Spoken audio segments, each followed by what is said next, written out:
ദിവസങ്ങളിൽ ഒരുമിച്ച് കൂടുവാൻ വലിയവനായ ദൈവം ഭാഗ്യം നൽകിയപ്പോൾ നമുക്ക് ദൈവത്തെ സ്തുതിക്കാം. നമ്മുടെ കർത്താവായ യേശുക്രിസ്തുവിന്റെ മനുഷ്യ അവതാരത്തിന്റെ ശ്രേഷ്ഠതയെക്കുറിച്ചാണ് ചരിത്രത്തിൽ എങ്ങനെയായിരുന്നു നമ്മുടെ കർത്താവിന്റെ മനുഷ്യാവതാരം എന്ന വിഷയമാണ് നമ്മൾ കഴിഞ്ഞ ദിവസം ചിന്തിച്ചത്. അതോട് ബന്ധപ്പെട്ട് ചരിത്രത്തിലെ ക്രിസ്തു സത്യത്തിൽ ലോകത്തിന് വെളിപ്പെടുത്തുവാനായി ഭൂമിയിലേക്ക് അവതരിച്ചു വന്ന കർത്താവായ യേശുക്രിസ്തു. കർത്താവായ യേശുക്രിസ്തുവിനെ കുറിച്ച് നാം പരിശോധിക്കുമ്പോൾ മഹാദൈവത്തിന്റെ മടിത്തലം വിട്ട് മാലാഖമാരുടെ ആരാധന വിട്ട് മഹീതലത്തിൽ മറിയത്തിന്റെ മകനായി മണ്ണിൽ അവതരിച്ച കർത്താവായ യേശുക്രിസ്തു എന്തിനാണ് ഭൂമിയിലേക്ക് മനുഷ്യാവതാരം ചെയ്തത്? എക്കാലവും ലോകം ചിന്തിക്കുന്നതും ലോകം അറിഞ്ഞിരിക്കേണ്ടതും അതിപ്രധാനപ്പെട്ട കാര്യമാണ്. എന്തുകൊണ്ട് ദൈവത്തോടുകൂടി ദൈവമായിരിക്കുന്നവൻ ദൈവത്തോട് സമത്വം മുറുകെ കൂടി വിചാരിക്കാത്ത വേഷത്തിൽ മനുഷ്യനായി അതും ദാസരൂപമെടുത്ത് മരണത്തോളമല്ല ക്രൂശിലെ മരണത്തോളം തന്നെ താഴ്ന്നിറങ്ങുവാൻ കാരണമായി തീർന്നു? ദൈവം ഉണ്ടാകട്ടെ എന്ന ഉച്ചാരണത്താണ് പ്രപഞ്ചത്തെ സൃഷ്ടിച്ചത്. ഉണ്ടാകട്ടെ എന്ന് ദൈവം കൽപ്പിച്ചിരുന്നുവെങ്കിൽ മനുഷ്യൻ ഉണ്ടാകുമായിരുന്നു.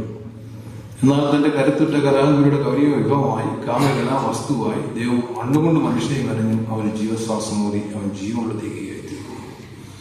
ഈ ദൈവം എന്തിനാണ് മനുഷ്യൻ സൃഷ്ടിച്ചത്? എപ്പോഴും നാം അറിഞ്ഞിരിക്കേണ്ട അതിപ്രധാനപ്പെട്ട ഒരു കാര്യമാണ്. അതുകൊണ്ടാണ് ദൈവജ്ഞാനമായി ക്രിസ്തുവിനെ വെളിപ്പെടുത്തിയിരിക്കുന്ന സദൃശ്യവാക്യം പരിശോധിച്ചു കഴിഞ്ഞാൽ അതിന്റെ 8-ാം അധ്യായത്തിന് 31-ാം വാക്യം നമുക്ക് വായിക്കാം. സദൃശ്യവാക്യം 8-ാം അധ്യായത്തിന് 31-ാമത്തെ വാക്യം. അവന്റെ ഭൂതലത്തിൽ ഞാൻ വിനോദിച്ചുകൊണ്ടിരുന്നു, എന്റെ പ്രമോദം മനുഷ്യപുത്രന്മാരോടുകൂടിയായിരുന്നു. ഈ പ്രപഞ്ച സൃഷ്ടിക്ക് മുമ്പേ നിത്യതയിൽ തന്നെ ദൈവത്തിന്റെ വലിയൊരു പദ്ധതിയായിരുന്നു മനുഷ്യരോടുകൂടിയുള്ള ദൈവത്തിന്റെ വാസം. അതുകൊണ്ട് വെളിപ്പാട് പുസ്തകം 21-ാം അധ്യായത്തിന്റെ 1 മുതൽ 5 വാക്യങ്ങൾ നമുക്ക് വായിക്കാം. വെളിപ്പാട് പുസ്തകം 1-ാം അധ്യായത്തിന് 1 മുതൽ 5 വാക്യം. ഞാൻ പുതിയ ആകാശവും പുതിയ ഭൂമിയും കണ്ടു. ഒന്നാമത്തെ ആകാശം ഒന്നാമത്തെ ഭൂമി ഒഴിഞ്ഞുപോയി, സമുദ്രം ഇനിയില്ല. പുതിയ യെരൂശലേം എന്ന വിശുദ്ധ നഗരം ഭർത്താവിനായി അലങ്കരിച്ചിട്ടുള്ള മണവാട്ടിയെ പോലെ ഒരുങ്ങി സ്വർഗ്ഗത്തിൽ നിന്ന് ദൈവസ്ഥലത്തിൽ നിന്ന് തന്നെ ഇറങ്ങുന്നത് ഞാൻ കണ്ടു.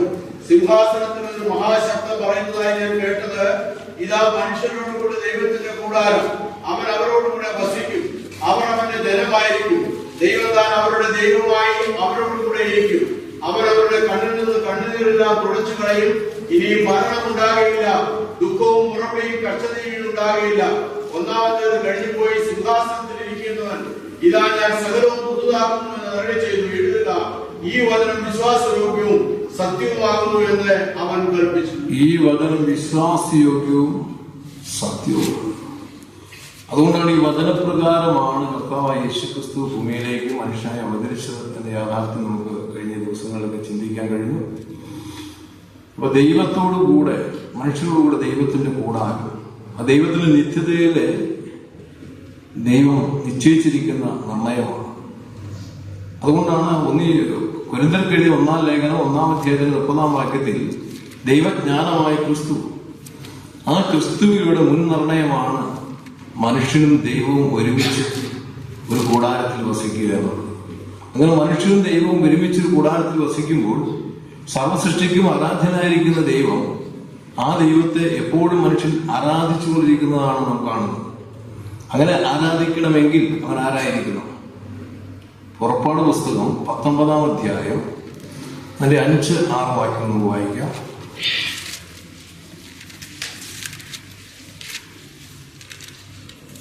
ആകയാൽ നിങ്ങൾ എന്റെ വാക്ക് കേട്ടനുസരിക്കുകയും എന്റെ നിയമം പ്രമാണിക്കുകയും ചെയ്താൽ നിങ്ങൾ എനിക്ക് സകല ജാതികളിൽ വെച്ച് പ്രത്യേക സമ്പത്തായിരിക്കും. ഭൂമിയൊക്കെയും എനിക്കുള്ളതല്ലോ. നിങ്ങൾ എനിക്ക് ഒരു പുരോഹിത രാജ്യത്വവും വിശുദ്ധ ജനവുമാകും. പുരോഹിത രാജ്യത്വവും വിശുദ്ധ ജനവുമായിരിക്കും. അപ്പൊ പുരോഹിത രാജ്യത്വത്തോടുകൂടി ഒരു വിശുദ്ധ ജനത്തെ തന്നോടുകൂടെ, ആ ജനത്തോടുകൂടെ വസിപ്പാനാണ് ദൈവം ആഗ്രഹിക്കുന്നത്. അതുകൊണ്ട് കർത്താവായ യേശുക്രിസ്തുവിന്റെ മനുഷ്യാവതാരം നാം പരിശോധിച്ചു കഴിഞ്ഞാൽ എന്തുകൊണ്ട് യേശുക്രിസ്തു മനുഷ്യനായി അവതരിച്ചു, അതൊരു ശിശുവായി വന്നു എന്ന് നമ്മൾ കഴിഞ്ഞ നാളിൽ ചിന്തിച്ചിരുന്നു. ഒന്ന്, തിരുവെഴുത്തുകൾ പ്രകാരമാണ് യേശുക്രിസ്തു ഭൂമിയിലേക്ക് ശിശുവായി അവതരിച്ചത്. കാരണം മുൻ തിരുവെഴുത്തുകളിൽ നാം പരിശോധിച്ചാൽ 40-ാം സങ്കീർത്തനം 7-ാം വാക്യത്തിൽ വായിക്കുന്ന പുസ്തകച്ചുരുൾ എഴുതിയിരിക്കുന്ന പോലെ ഞാൻ വരാമെന്നാണ്. എബ്രായ ലേഖനം 10-ാം അധ്യായത്തിന്റെ 7-ാം വാക്യത്തിലും അപ്പോസ്തലനായ പൗലോസ് അത് തന്നെയാണ് ഉദ്ധരിച്ചിരിക്കുന്നത്. അപ്പോൾ ഉൽപ്പത്തി പുസ്തകം സ്ത്രീയുടെ സന്തതി യേശു ക്രിസ്തു, പുറപ്പാട് പുസ്തകം കുഞ്ഞാട് യേശു ക്രിസ്തു, ലേവ്യ പുസ്തകത്തിൽ പാവപരിഹാരയായ ക്രിസ്തു, സംഖ്യാ പുസ്തകത്തിൽ അടിക്കപ്പെട്ട ക്രിസ്തു, ആവർത്തന പുസ്തകം മോശയെപ്പോൾ പ്രവാചകൻ യേശു ക്രിസ്തു, യോശുവയുടെ പുസ്തകം ദൈവത്തിന്റെ സൈന്യാധിപനായ ക്രിസ്തു, ന്യായാധിപതിയുടെ പുസ്തകത്തിൽ നീതിയുള്ള ന്യായാധിപതി യേശു ക്രിസ്തുവാണ്. രൂത്തിന്റെ പുസ്തകത്തിൽ വീണ്ടെടുപ്പാന ബന്ധു യേശു ക്രിസ്തുവാണ്. രാജാക്കന്മാരെ 6 പുസ്തകങ്ങളിൽ വാഗ്ദത്ത രാജാവും യേശു ക്രിസ്തുവാണ്. യെസ്സയുടെ പുസ്തകത്തിൽ ആലയം പണിയുന്ന ക്രിസ്തു, നഹമ്യാവിന്റെ പുസ്തകത്തിൽ രാജ്യത്തിന്റെ വീണ്ടെടുപ്പാന ക്രിസ്തു, എസ്തേറിന്റെ പുസ്തകത്തിൽ അതുപോലെ രക്ഷകനായ ക്രിസ്തു, അതുപോലെ ഇയ്യോബിന്റെ പുസ്തകത്തിൽ വീണ്ടെടുക്കുവാനായ ക്രിസ്തു, അതുപോലെ സങ്കീർത്തന സർവവല്ലഭനായ ക്രിസ്തു, സദർശിവാക്കി നമ്മുടെ മാതൃകയായ ക്രിസ്തു, ഉത്തമങ്ങളുടെ സംതൃപ്തിയായ ക്രിസ്തു. 17 പ്രവചന പുസ്തകങ്ങൾ വായിക്കുമ്പോൾ യെശയ്യാവ് 9:6 വായിക്കുന്നത് നമുക്കൊരു ശിശു ജനിച്ചിരിക്കുന്നു. ആ ശിശുവായി ഭൂമിയിലേക്ക് ജനിച്ച കർത്താവായ യേശു ക്രിസ്തുവിനെ സംബന്ധിച്ചിടത്തോളം അവൻ എന്തുകൊണ്ട് ശിശുവായി അവതരിച്ചു എന്ന് നാം വായിച്ചു. ഒന്ന്, രാജകീയ പുരോഹിത വർഗമായി ദൈവത്തോട് വസിക്കണം. രാജകീയ പുരോഹിത വർഗമായി വസിക്കണമെങ്കിൽ ആ ജനതയെ രാജകീയ പുരോഹിത വർഗമാക്കി തീർക്കണം. എന്നാൽ ഇവിടെ എന്താണ് സംഭവിച്ചിരിക്കുന്നത്? എബ്രായ ലേഖനം 2-ാം അധ്യായത്തിന്റെ 14-ാമത്തെ വാക്യം നമുക്ക് വായിക്കാം. 14-15 വാക്യം. എബ്രായ ലേഖനം 2-ാം അധ്യായത്തിന്റെ 14-15 വാക്യം. മക്കൾ ജഡരക്തങ്ങളോട് കൂടെ ഉള്ളവരായതുകൊണ്ട് അവനും അവരെ പോലെ ജഡരക്തങ്ങളോട് വന്ന് മരണത്തിന്റെ അധികാരിയായ പിശാചിനെ തന്റെ മരണത്താൽ നീക്കി ജീവപര്യന്തം മരണഭീതി അടിമകളായിരിക്കുന്നവരൊക്കെയും വിടുവിക്കണം. അപ്പൊ ഒന്ന്, മാനവരാശി ഒന്നടങ്കം മരണത്തിന്റെ അധികാരിയായ പിശാചിന്റെ അടിമത്തത്തിലാണെന്നാണ് ദൈവവചനം പറയുന്നത്. എന്നാൽ ദൈവം മനുഷ്യനെ സൃഷ്ടിച്ചത് ഉൽപ്പത്തി പുസ്തകം 1-ാം അധ്യായത്തിന്റെ 28-ാം വാക്യം നമ്മൾ വായിക്കുമ്പോൾ അതിന്റെ 1-26 മുതൽ വായിക്കുന്നത് നാം നമ്മുടെ സാദൃശ്യത്തിൽ നമ്മുടെ സ്വരൂപത്തിൽ മനുഷ്യനെ സൃഷ്ടിക്കും. അങ്ങനെ സൃഷ്ടിച്ച മനുഷ്യന് സർവത്തിന്മേൽ വാഴുവാൻ അധികാരം കൊടുത്തു. അവന് സർവത്തിനും വാഴുവാൻ അധികാരം കൊടുത്തവനായിട്ടാണ്, രാജാവായിട്ടാണ് സൃഷ്ടിച്ചു വെച്ചത്. സർവത്തിന്മേൽ നിങ്ങൾ അടക്കി ഭരിക്കണം എന്നാണ് ദൈവം പറഞ്ഞത്. അതുകൊണ്ടാണ് ദൈവം ആരായിരിക്കുന്നത്? യെരമ്യാവിന്റെ പുസ്തകം 10-ാം അധ്യായത്തിന്റെ 10-ാം വാക്യത്തിൽ വായിക്കുന്നത് യഹോവയോ സത്യദൈവം, അവൻ ജീവനുള്ള ദൈവവും ശാശ്വത രാജാവുമാണ്. അപ്പൊ രാജാവായിരിക്കുന്ന ദൈവത്തിന്റെ സാദൃശ്യം സ്വരൂപം സൃഷ്ടിക്കപ്പെട്ട മനുഷ്യനാരാണ്?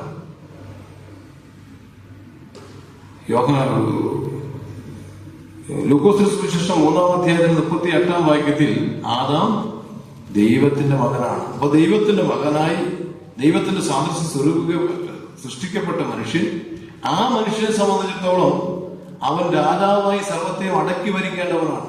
എന്നാൽ ഇന്ന് പാപം ചെയ്ത് പാപത്തിന്റെ അടിമത്തത്തിൽ പിശാചിന്റെ അടിമയായി മരണത്തിന് വിധേയനായിരിക്കുകയാണ്. അപ്പൊ ഇവരെ വീണ്ടെടുക്കണമെങ്കിൽ ദൈവപുത്രൻ മനുഷ്യപുത്രനായി അവതരിക്കണം. അതാണ് നമുക്കൊരു ശിശു ജനിച്ചിരിക്കുന്നു, നമുക്കൊരു മകൻ നൽകപ്പെട്ടിരിക്കുന്നു.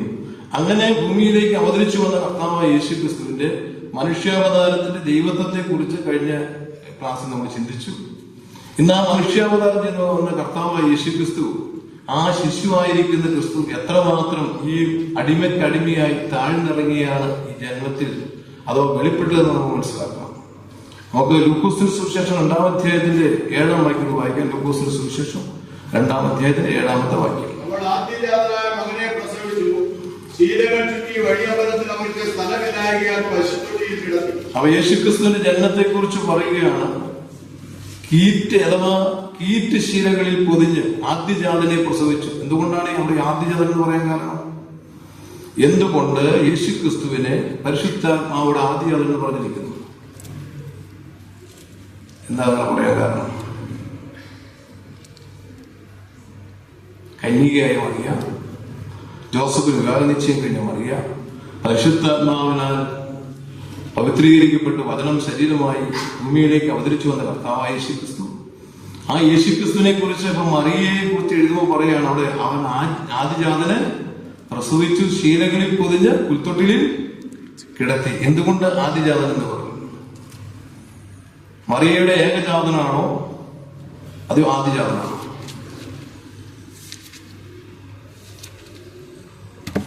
വിശുദ്ധ മത്തായി സുവിശേഷം 13-ാം അധ്യായം അതിന്റെ 55-ാമത്തെ വാക്യം നമുക്ക് വായിക്കാം. ഇവൻ തച്ചന്റെ മകനല്ലയോ? ഇവന്റെ അമ്മ മറിയ എന്നവളല്ലയോ? ഇവന്റെ സഹോദരന്മാർ യാക്കോബ്, യോസെ, ശീമോൻ, യൂദ എന്നവരല്ലയോ? ഇവന്റെ സഹോദരികളും എല്ലാം നമ്മോട് കൂടെ ഇല്ലയോ? യേശുക്രിസ്തുവിനെ സംബന്ധിച്ച് പറയുമ്പോൾ മറിയയെ സംബന്ധിച്ച് ആദ്യജാതനാണ്. എന്നാൽ ദൈവത്തെ സംബന്ധിച്ചോ? യോഹന്നാന്റെ സുവിശേഷം 3-ാം അധ്യായത്തിന്റെ 16-ാം വാക്യത്തിൽ പറയുന്നത് തന്റെ ഏകജാതനായ പുത്രൻ വിശ്വസിക്കുന്നവൻ നശിക്കുക നിത്യജീവൻ പ്രാപിപ്പാൻ. അപ്പൊ ദൈവത്തിന്റെ ഏകജാതനും മറിയത്തിന്റെ ആദിജാതനുമാണ്. ചിലരൊക്കെ പറയും മറിയത്തിന്റെ ആദിജാതം എന്ന് പറഞ്ഞത് സഹോദരന്മാരുടെ പിള്ളേരായിരുന്നു, അതുകൊണ്ട് അങ്ങനെയൊക്കെ പറഞ്ഞതെന്ന് പറയും. എന്നാൽ ദൈവോധനം പറയുന്നത് അങ്ങനെയല്ല. ദൈവോധനം പറയുന്നത് മറിയത്തിന്റെ ആദിജാതൻ തന്നെയാണ് യേശുക്രിസ്തു. അതുകൊണ്ടാണ് മത്തായി സുവിശേഷം 1-ാം അധ്യായത്തിന്റെ 25-ാം വാക്യം നമുക്ക് വായിക്കാം. മത്തായി സുവിശേഷം 1-ാം അധ്യായത്തിന്റെ 25-ാമത്തെ വാക്യം. മകനെ പ്രസവിക്കും വരെ അവൻ അവളെ പരിഗ്രഹിച്ചില്ല എന്ന് പറഞ്ഞാൽ ഇവിടെ പറയാണ് ജോസഫ് വിവാഹ നിശ്ചയം കഴിഞ്ഞിരുന്നുവെങ്കിലും ആദിജാതനായ പുത്രനെ പ്രസവിക്കും വരെ അവളെ പരിഗ്രഹിച്ചില്ല. എന്താ പരിഗ്രഹിക്കുന്നത് പറഞ്ഞാൽ ഉൽപ്പത്തി പുസ്തകം 4-ാം അധ്യായത്തിൽ പറഞ്ഞിട്ടുണ്ട്. അത് പറഞ്ഞാൽ അവിടെ പറയുന്നത് ആദാം ഹവ്വായെ പരിഗ്രഹിച്ചു, അവർക്ക് മക്കൾ ജനിച്ചു. എന്ന് പറഞ്ഞാൽ പുരുഷബന്ധം കൂടാതെ ജനിച്ച ശിശുവായിരിക്കുന്ന ഈ ശിശു മറിയയ്ക്ക് ആദ്യജാതനും എന്നാൽ ദൈവത്തിന്റെ ഏകജാതനുമാണ്. അതാണ് മനുഷ്യത്വവും ദൈവത്വവും അവിടെ വെളിപ്പെടുത്തുകയാണ്. അതുകൊണ്ടാണ് ഇവിടെ കീറ്റുശീലകളിൽ പുൽത്തൊട്ടിലിൽ കിടത്തിയ ഏറ്റവും താഴ്ന്ന ജന്മമാണ്.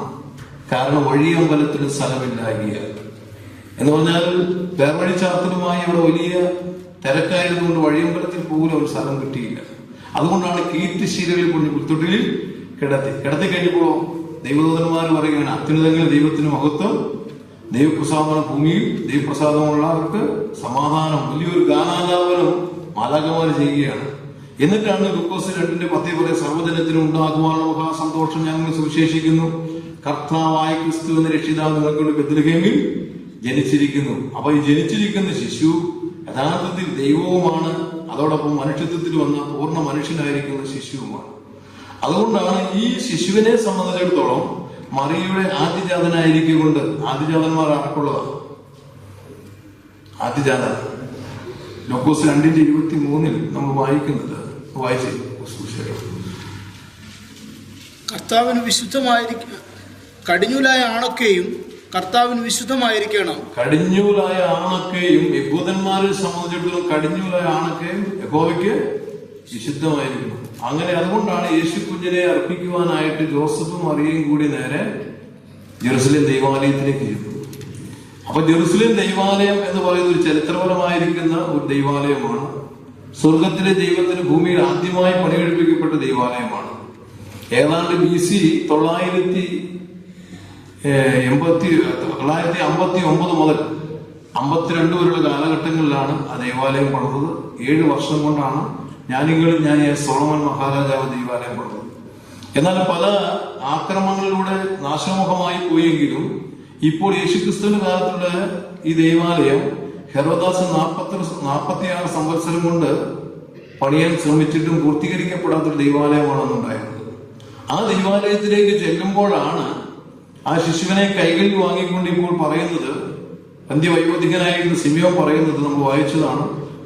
ലൂക്കോസ് സുവിശേഷം 2-ാം അധ്യായത്തിന്റെ 30-31 വാക്യങ്ങളിൽ ജാതികൾക്ക് വെളിപ്പെടുവാനുള്ള പ്രകാശവും നിന്റെ ജനമായ ഇസ്രായേലിന്റെ മഹത്വമായി നീ സർവ്വജാതികൾക്ക് മുമ്പിൽ ഒരുക്കിയ നിന്റെ രക്ഷയെ എന്റെ കണ്ണ് കണ്ടുവല്ലോ. അതിനുശേഷം നാം പിന്നെ ക്രിസ്തുവിന്റെ ശൈശവത്തെ കുറിച്ച് പരിശോധിച്ചാൽ അവിടെ ആ പ്രതിഷ്ഠ കഴിഞ്ഞ ശേഷം പിന്നെ നാം കാണുന്നത് 12-ാമത്തെ വയസ്സിലാണ്. 12-ാമത്തെ വയസ്സിൽ നമുക്കൊന്ന് വായിക്കാം. ലൂക്കോസ് സുവിശേഷം 2-ാം അധ്യായത്തിന്റെ 40-ാമത്തെ വാക്യം വായിച്ച്. പൈതൽ വളർന്നു ജ്ഞാനം നിറഞ്ഞു. പൈതൽ വളർന്നു ജ്ഞാനം നിറഞ്ഞു, ആത്മാവിൽ ബലപ്പെട്ടു പോന്നു, ദൈവകൃപയും അവന്റെ മേലുണ്ടായിരുന്നു. അപ്പൊ ഒരു വളർച്ച എങ്ങനെയാണെന്ന് അവിടെ പറഞ്ഞിട്ടുണ്ട്. ഒരു സാധാ മനുഷ്യൻ വളർന്നതുപോലെ തന്നെയാണ് യേശുക്രിസ്തു ഭൂമിയിൽ വളർന്നു പോകുന്നത്. ഒരു ശിശു എങ്ങനെ ബാലൻ എങ്ങനെ വളർന്ന് കൗമാരക്കാരനാവും, കൗമാരക്കാരൻ അങ്ങനെ യൗവനത്തിലേക്ക് വരും. അതേ രീതിയിൽ തന്നെയായിരുന്നു യേശുക്രിസ്തുവിന്റെ വളർച്ചയെന്നത്. അതുപോലെ പതിവ് പോലെ അവർ ജെറുസലേം ദൈവാലയത്തിൽ പെസഹ പെരുന്നാളിന് പോയിരുന്നു. അങ്ങനെ പെസഹ പെരുന്നാളിന് പോയ കർത്താവായ യേശുക്രിസ്തുവും അതോടൊപ്പം ഇവരുടെ കൂടെ പോവുകയും, എന്നാൽ അവിടെ ചെന്ന് കഴിഞ്ഞപ്പോൾ താൻ അവിടെയുള്ള പണ്ഡിതന്മാരായിരിക്കുന്ന ശാസ്ത്രിമാരോട് അവർ തർക്കിക്കുകയും പണ്ഡിതന്മാരോട് തർക്കിച്ച് പല ആത്മീയ കാര്യങ്ങളെ കുറിച്ച് അവരോട് പരസ്പരം സംസാരിക്കുകയും ചെയ്തു.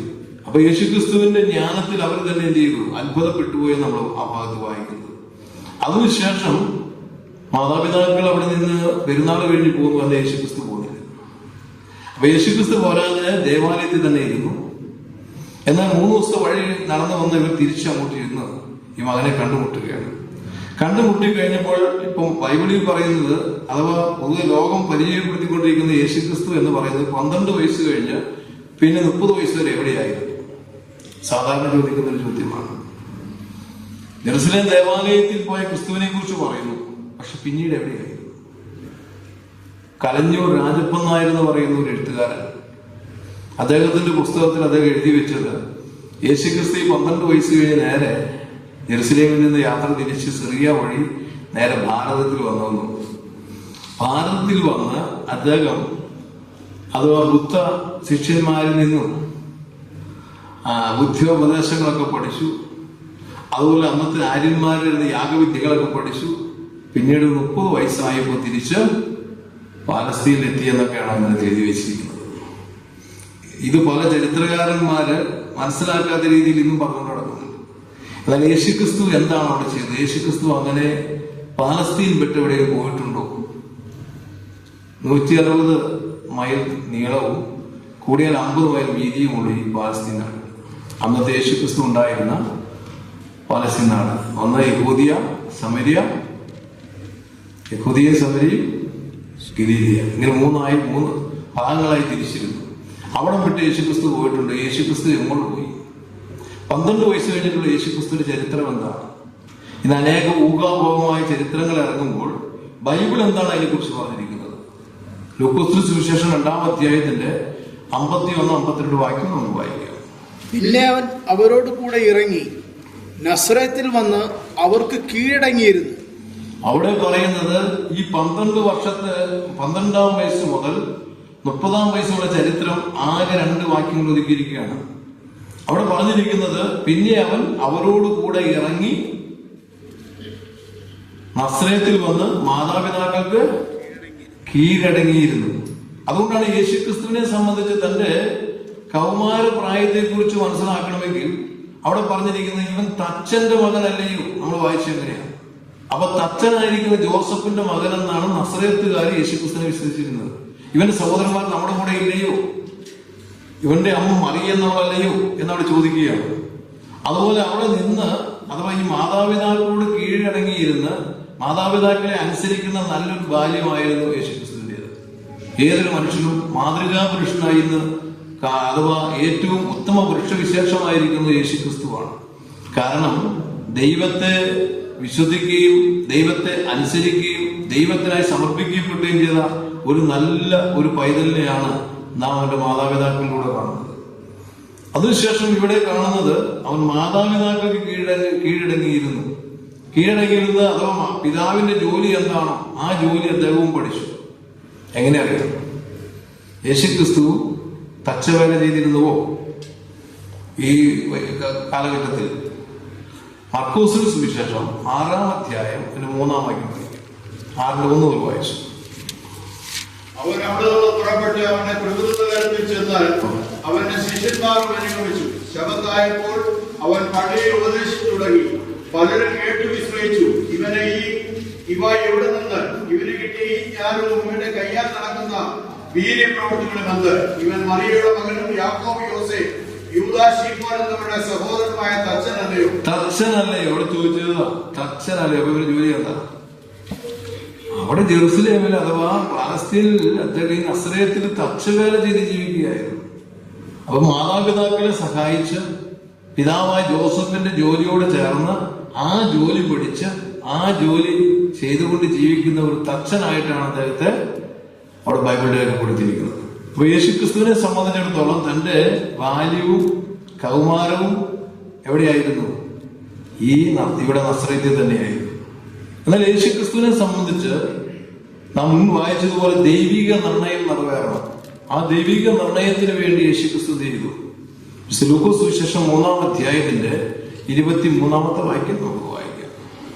യേശുവിന് താൻ പ്രവൃത്തി ആരംഭിക്കുമ്പോൾ ഏകദേശം 30 വയസ്സായിരുന്നു. അവൻ ജോസഫിന്റെ മകനെന്ന് ജനം വിചാരിച്ചു. ജോസഫിന്റെ മകനെന്നാണ് ജനം വിചാരിച്ചത്. പക്ഷെ യേശുക്രിസ്തു തന്റെ പ്രവർത്തനം ആരംഭിക്കുമ്പോൾ 30 വയസ്സ് പ്രായമായിരുന്നു. അപ്പൊ താൻ യൗവനത്തിലേക്ക് കടന്നു. യൗവനയുക്തനായിരിക്കുന്ന കർത്താവായ യേശുക്രിസ്തു തന്റെ പ്രവർത്തനം ആരംഭിക്കുകയാണ്. അങ്ങനെ താഴോട്ട് വായിക്കുമ്പോൾ കർത്താവായ യേശുക്രിസ്തു യോഹന്നാന്റെ കൈക്കീഴിൽ ജ്ഞാനസ്നാനം സ്വീകരിച്ചു. അങ്ങനെ ജ്ഞാനസ്നാനം സ്വീകരിച്ച കർത്താവായ യേശുക്രിസ്തു അനേകം അത്ഭുതങ്ങളും അടയാളങ്ങളും വീരപ്രവൃത്തികളും ചെയ്തു. എന്തിനു വേണ്ടി യേശുക്രിസ്തു അത്ഭുതം അടയാളവും വീരപ്രവൃത്തികളും ചെയ്തത്? യേശുക്രിസ്തു എന്തിനു വേണ്ടിയാണ് അത്ഭുതങ്ങളും അടയാളങ്ങളും വീരപ്രവൃത്തികളും ചെയ്തത്? അനേകരും ഈ അത്ഭുതങ്ങളും അടയാളങ്ങളും അത് വിറ്റ് കാശാക്കുന്ന ഒരു ലോകത്താണ് നമ്മൾ ജീവിക്കുന്നത്. എന്നാൽ മശിഹ മഹാരാജാവ് ഭൂമിയിലേക്ക് മനുഷ്യാവതാരം ചെയ്തു വന്ന് എന്തിനാണ് അത്ഭുതങ്ങളും അടയാളങ്ങളും ചെയ്തത്? താൻ മറ്റൊരു മാജിക്കുകാരനമായൊരു മാജിക്ക് പോലെ അത്ഭുതങ്ങൾ ചെയ്യുകയായിരുന്നോ? പിന്നെ എന്തിനു വേണ്ടി അത് ചെയ്തു?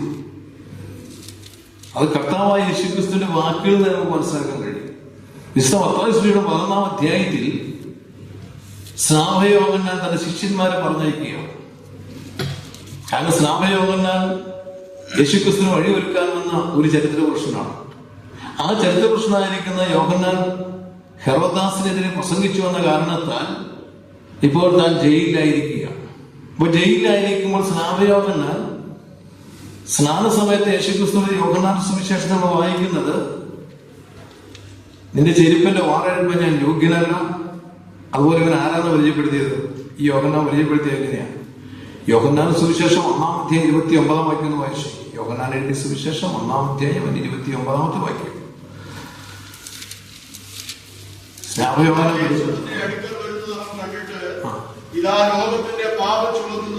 ലോകത്തിന്റെ പാപം ചുമന്നൊഴിക്കുന്ന ദൈവത്തിന്റെ കുഞ്ഞാണെന്ന് ഈ യോഹന്നാൻ സ്നാപകൻ തന്നെ സ്നാനം ഏറ്റ പിറ്റേ ദിവസം ലോകത്തിന് പരിചയപ്പെടുത്തി.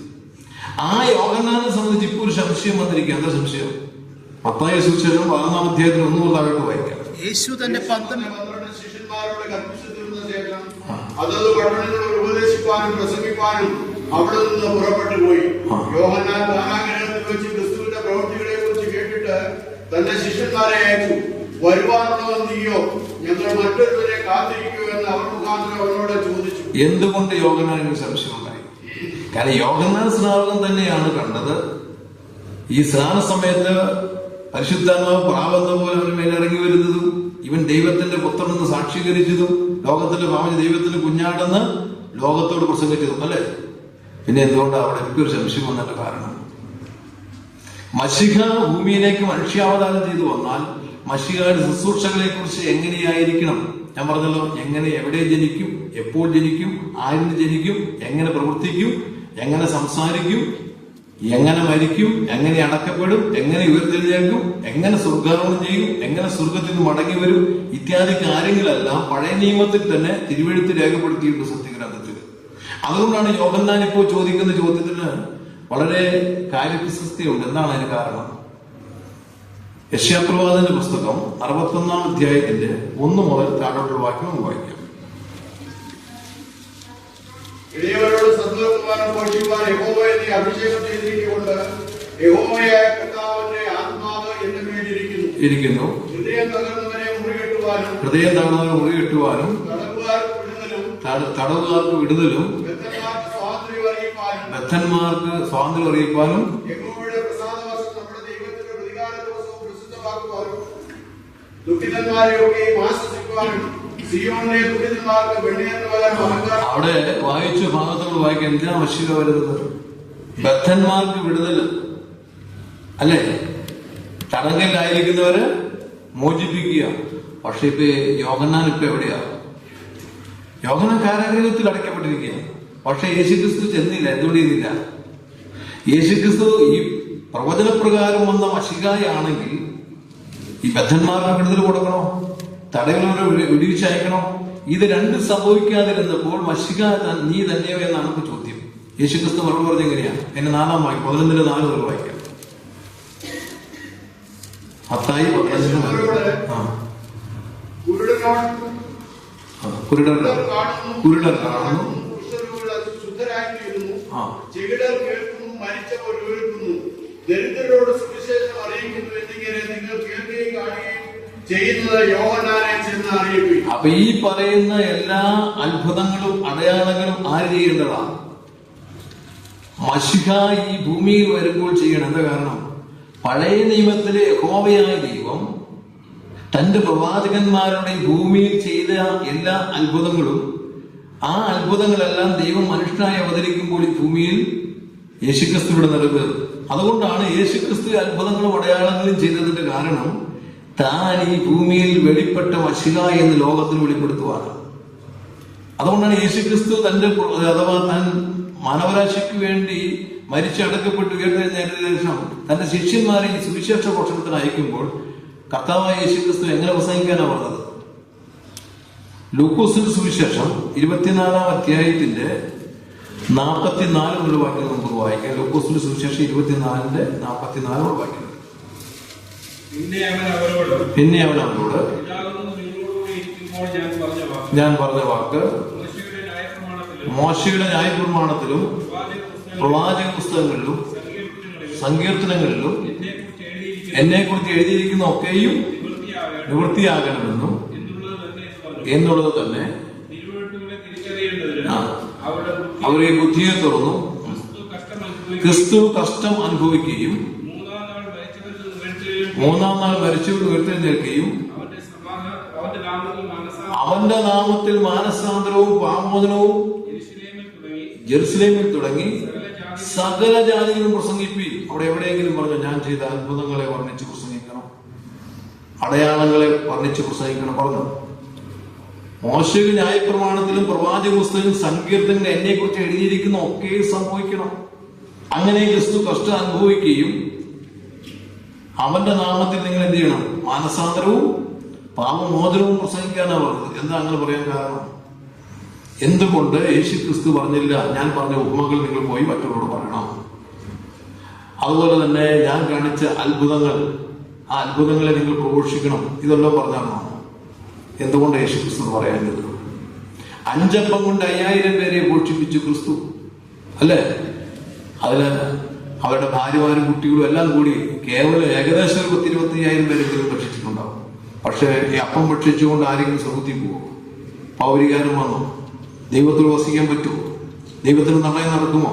ഇല്ല. ഖാനാവിലെ കല്യാണ വീട്ടിൽ വീഞ്ഞുണ്ടാക്കി, അല്ലേ? ആ വീഞ്ഞ് കുടിച്ച് അവിടെ വന്ന എല്ലാവരും വീഞ്ഞ് കുടിച്ചവരാണ്. പക്ഷെ അതുകൊണ്ട് ആർക്കെങ്കിലും പാപമോചനമോ മാനസാന്തരമോ അല്ലെങ്കിൽ സ്വർഗമോ കിട്ടുമോ? ഒരിക്കലും കിട്ടില്ല. അപ്പൊ ഇതെല്ലാം മശിഹായത്തിന് തെളിവാണ്. എന്നാൽ ഒരു അത്ഭുതം ഞാൻ ചെയ്യും, ആ അത്ഭുതത്തിലൂടെ എന്ത് സംഭവിക്കും? ദൈവത്തോടെ മനുഷ്യർ ഒന്നിച്ചു കൂടാരത്തിൽ വസിക്കും, രാജകീയ പുരോഗതി വർഗമായി മാറും. അതിന് ഒരേ ഒരു അത്ഭുതമേ ഉള്ളൂ. ആ അത്ഭുതം യോഹന്നാൻ സുവിശേഷം 10-ാം അധ്യായത്തിന്റെ 18-ാം വാക്യം വായിക്കും.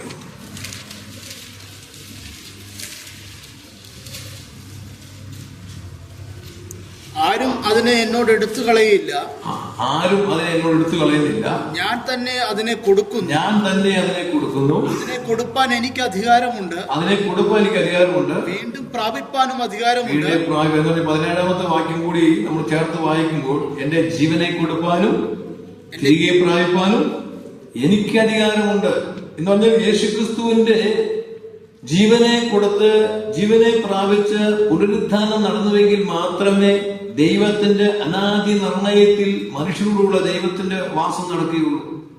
അവരെ രാജകീയ പുരോഗതി വർഗമാക്കി ദൈവത്തിന്റെ പ്രത്യേക ജനമാക്കി ദൈവത്തോടുകൂടി ദൈവത്തെ സ്തുതിച്ച് നിത്യതയോടെ കഴിയാൻ സാധിക്കുകയുള്ളൂ. അതുകൊണ്ടാണ് ഇവിടെ യേശുക്രിസ്തു പറയുന്നത് ഞാനൊരു അത്ഭുതം ചെയ്യാൻ പോയ. എന്താ അത്ഭുതം? ഞാൻ ജെറുസലേമിലേക്ക് പോകും, നിങ്ങൾ മൂപ്പുകാരെ പിടിക്കും, അവരെന്നെ തല്ലും, അവരെന്നെ കൊല്ലുമെന്നല്ല പറഞ്ഞത്, അവരെന്നെ ക്രൂശിച്ചു കൊല്ലും, ഞാനോ 3-ാം നാൾ ഉയർത്തെഴുന്നേൽക്കും. എന്തുകൊണ്ടാണ് യേശുക്രിസ്തു ഇങ്ങനെ പ്രഖ്യാപനം ചെയ്തതിന്റെ കാരണം? ഒന്ന്, യേശുക്രിസ്തു ക്രൂശിൽ മരിച്ചേ പറ്റുകയുള്ളൂ. കാരണം തിരുവെഴുത്തിന്റെ നിവൃത്തിയാണ്. സങ്കീർത്തനം 22-ന്റെ 16 നമുക്ക് വായിക്കാം. സങ്കീർത്തനം 22-ന്റെ 16. നായ്ക്കൾ എന്നെ വളഞ്ഞു, ദുഷ്ടന്മാരുടെ കൂട്ടം എന്നെ ചുറ്റിയിരിക്കുന്നു. അവർ എന്റെ കൈകളെയും കാലുകളെയും തുളച്ചു. അവരെന്റെ കൈകളെയും കാലുകളെയും തുളച്ചു. പ്രിയ സഹോദരന്മാരെ, ദാവീദ് ഈ സങ്കീർത്തനം എഴുതുന്ന സമയത്ത് ഏകദേശം BC 1025 കാലഘട്ടമാണ്. ആ കാലഘട്ടത്തിൽ ഭൂമിയിൽ ഒരിടത്തും ക്രൂശുമരണമില്ല. കാരണം ക്രൂശുമരണം ആരംഭിക്കുന്നത് ഫെനീക്കയിൽ ആരംഭിച്ച് സിറിയാക്ക് പ്രചരിപ്പിച്ച് യേശുക്രിസ്തുവിന്റെ കാലഘട്ടത്തിന്റെ അടുത്ത് റോമിൽ വന്നൊരു അതിക്രൂരമായിരിക്കുന്ന ഒരു വധശിക്ഷയാണ് ക്രൂശുമരണം എന്ന് പറയുന്നത്. എന്നാൽ ആയിരക്കണക്കിന് വർഷങ്ങൾക്കപ്പുറത്ത് തന്നെ എഴുതി വെച്ചിട്ട് യേശുക്രിസ്തു എങ്ങനെ മരിക്കണം? അവൻ കൈകാലിൽ തറയ്ക്കപ്പെട്ട് ക്രൂശിൽ തന്നെ മരിക്കണം. എന്താ കാരണം? മാനവരാശി ഒന്നടങ്കം എങ്ങനെയായിരിക്കുക? പാപത്തിന്റെ അടിമത്തത്തിൽ ശാപത്തിന് കീഴിലായിരിക്കുക. ഭൂമി ശപിക്കപ്പെട്ടിരിക്കുന്നു, മുള്ളും പറക്കാരെയും മുളച്ചിരിക്കുന്നു. അങ്ങനെ ശാപഗ്രസ്തമായ ഭൂമിയെ വീണ്ടെടുക്കണം, മാനവരാശിയെ വീണ്ടെടുക്കണം. അങ്ങനെ വീണ്ടെടുക്കണമെങ്കിൽ എന്ത് ചെയ്യണം? ഗലാത്യ ലേഖനം 3-ാം അധ്യായത്തിന്റെ 5-ാം വാക്യത്തിൽ വായിക്കുന്നുണ്ടാ, മരത്തിന്മേൽ തൂങ്ങുന്നവരല്ല ശപിക്കപ്പെട്ടവൻ. അപ്പൊ യേശുക്രിസ്തു ശവമരണം മരിച്ചാൽ ആ ശവമരണത്തെ എങ്ങനെ ദൈവത്തിന് അംഗീകരിക്കാൻ കഴിയും? യേശുക്രിസ്തു ശവമരണം മരിക്കുക കഴിഞ്ഞാൽ ശാപത്തിൽ നിന്ന് രക്ഷിക്കണം, പാപത്തിൽ നിന്ന് രക്ഷിക്കണം. അതോടൊപ്പം തന്നെ എന്തുകൊണ്ടാണ് യേശുക്രിസ്തു ക്രൂശിൽ മരിക്കേണ്ടത് ആവശ്യം? എബ്രായ ലേഖനം 2-ാം അധ്യായത്തിന്റെ 14-15 വാക്യം വായിച്ചത്, മക്കൾ ജഡരക്തമുള്ള കൂടെയുള്ളവനാകൊണ്ട് അവൻ ജഡരക്തം കൂടെ വന്ന് മരണത്തിന്റെ അധികാരിയെ പിശാചിനെ തന്റെ മരണത്താൽ നീക്കി ജീവകരെയുന്ന മരണഭീതിയിൽ അടിമകളായിരുന്നവരൊക്കെ വിടുക. അടിമകളെ വിടുവിക്കണം. അപ്പൊ അടിമകളെ വിടുവിക്കണമെങ്കിൽ അടിമയ്ക്ക് അടിമയാകണം.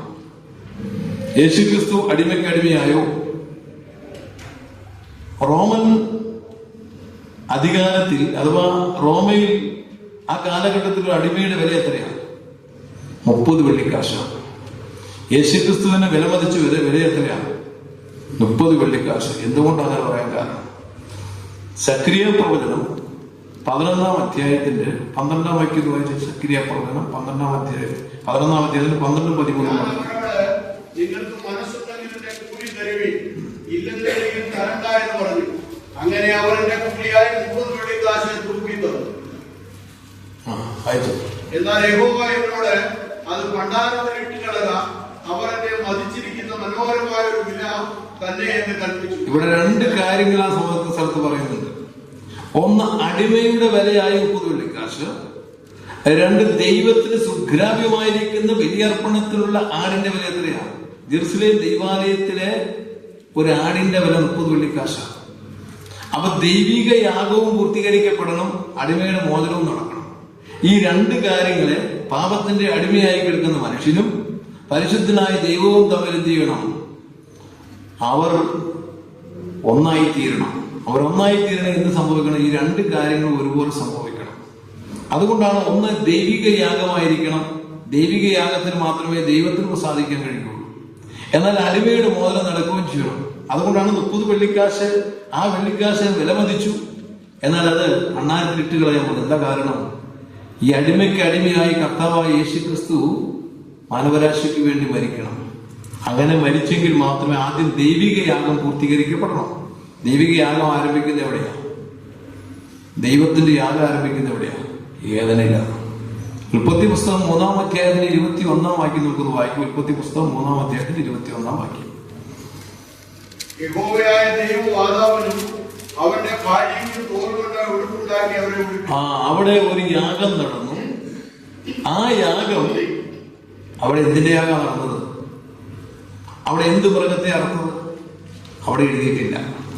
പല താർക്കികമായ കാര്യങ്ങളും അത് ഉദ്ധരിക്കാൻ വേണമെങ്കിൽ അല്ലെ, അവിടെ പശുവിന്റെ ആയിരിക്കാം, അതുപോലെ തന്നെ അവിടെ പുലിത്തോലായിരിക്കാം, അല്ലെങ്കിൽ ആനത്തോലായിരിക്കാം. പല തർക്കവും പറയാൻ പാടില്ലേ? പടിയല്ലേ? പോരുന്നല്ലേ പറഞ്ഞിട്ടുള്ളൂ അല്ലെ?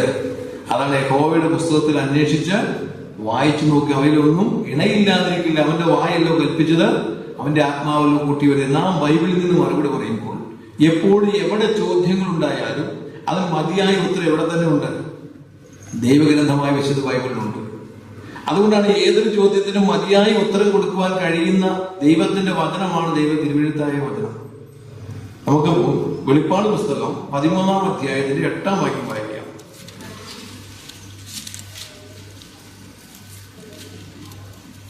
ലോകസ്ഥാപനം മുതൽ അറിയപ്പെട്ട കുഞ്ഞാടിന്റെ ജീവപുസ്തകത്തിൽ ലോകസ്ഥാപനം മുതൽ അറിയപ്പെട്ട കുഞ്ഞാടിന്റെ ജീവപുസ്തകം. അതുകൊണ്ടാണ് കുഞ്ഞാടിന്റെ വിലയാണ് 30 വെള്ളിക്കാശ്. അപ്പൊ ലോകസ്ഥാപനത്തിൽ ഒരു കുഞ്ഞാട് അറക്കപ്പെട്ടു.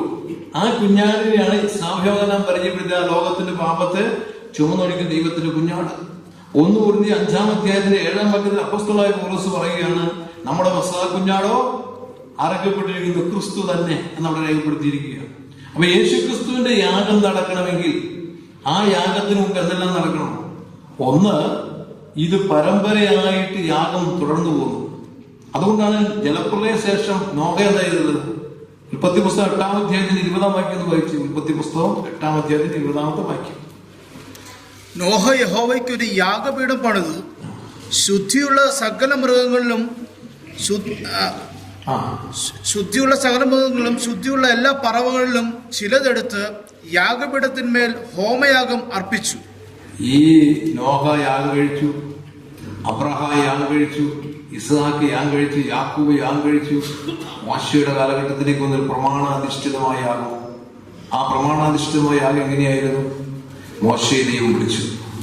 മോശയെ പുറപ്പാട് പുസ്തകത്തിൽ മോശയെ വിളിച്ചിട്ട് പറഞ്ഞു, 25 മുതൽ താഴോട്ടുള്ള വാക്യങ്ങൾ വായിച്ചാൽ, മോശയെ നീ എനിക്കൊരു ആലയം ഉണ്ടാക്കണം. എങ്ങനെയുള്ള ആലയം? ഞാൻ പർവ്വതത്തിൽ നിനക്ക് കാണിച്ചു തന്ന മാതൃക പ്രകാരം നീ ഒരു സമാഗമന കൂടാരം ഉണ്ടാക്കണം. ആ സമാഗമന കൂടാരം എന്ന് പറഞ്ഞാൽ ദൈവവും മനുഷ്യനും കണ്ടുകൊണ്ട സംഗമ സ്ഥലം എന്നാണ് അതിന്റെ അർത്ഥം. അങ്ങനെ മോശ ഒരു സമാഗമന കൂടാരം ഉണ്ടാക്കി. ആ കൂടാരത്തിന്റെ ഘടന എന്ന് പറയുന്നത്, ഒന്ന് പ്രാകാരം, അതിന്റെ അപ്പുറത്ത് വിശുദ്ധ സ്ഥലം, അതിന്റെ അപ്പുറത്ത് അതിവിശുദ്ധ സ്ഥലം.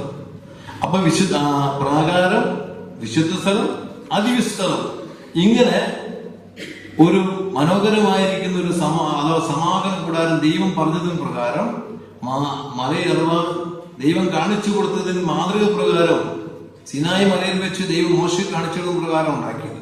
അങ്ങനെ ഉണ്ടാക്കിയ ശേഷം ദൈവം പറഞ്ഞു,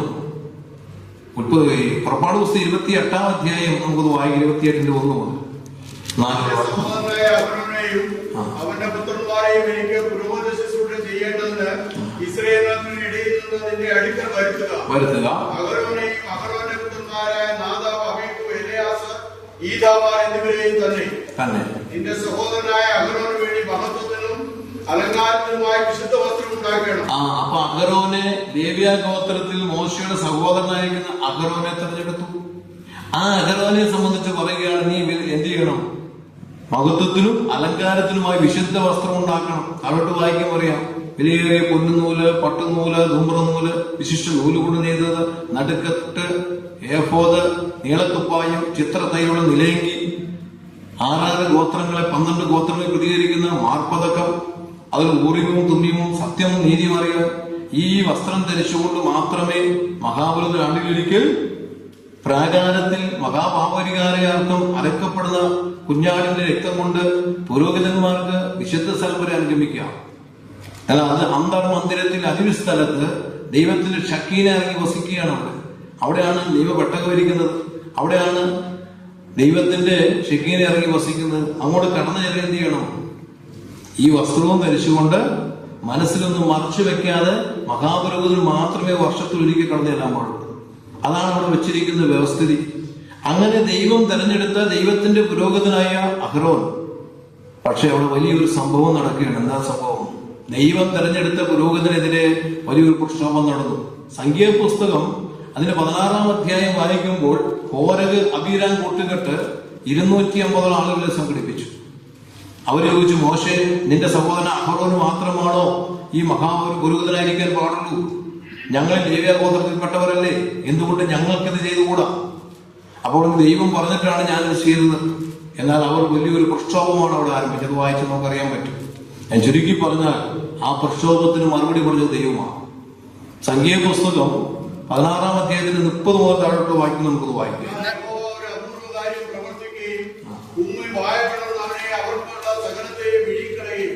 അവർ ജീവനോടെ പാതാളത്തിലേക്ക് ഇറങ്ങുകയും ചെയ്താൽ അവർ യഹോവയെ നിരസിച്ചുവെന്ന് നിങ്ങൾ അറിയും. അവൻ ഈ വാക്കുകളെല്ലാം പറഞ്ഞു തീർന്നപ്പോൾ അവരുടെ കീഴെ ഭൂമി പിളർന്നു. ഭൂമി വായ്പുള്ളത് അവരെയും അവരുടെ കുടുംബങ്ങളെയും കോരയിനോട് ചേർന്നിട്ടുള്ള എല്ലാവരെയും അവരുടെ സർവ്വസമ്പത്തിനെയും വിഴുകിക്കളഞ്ഞു. അവരും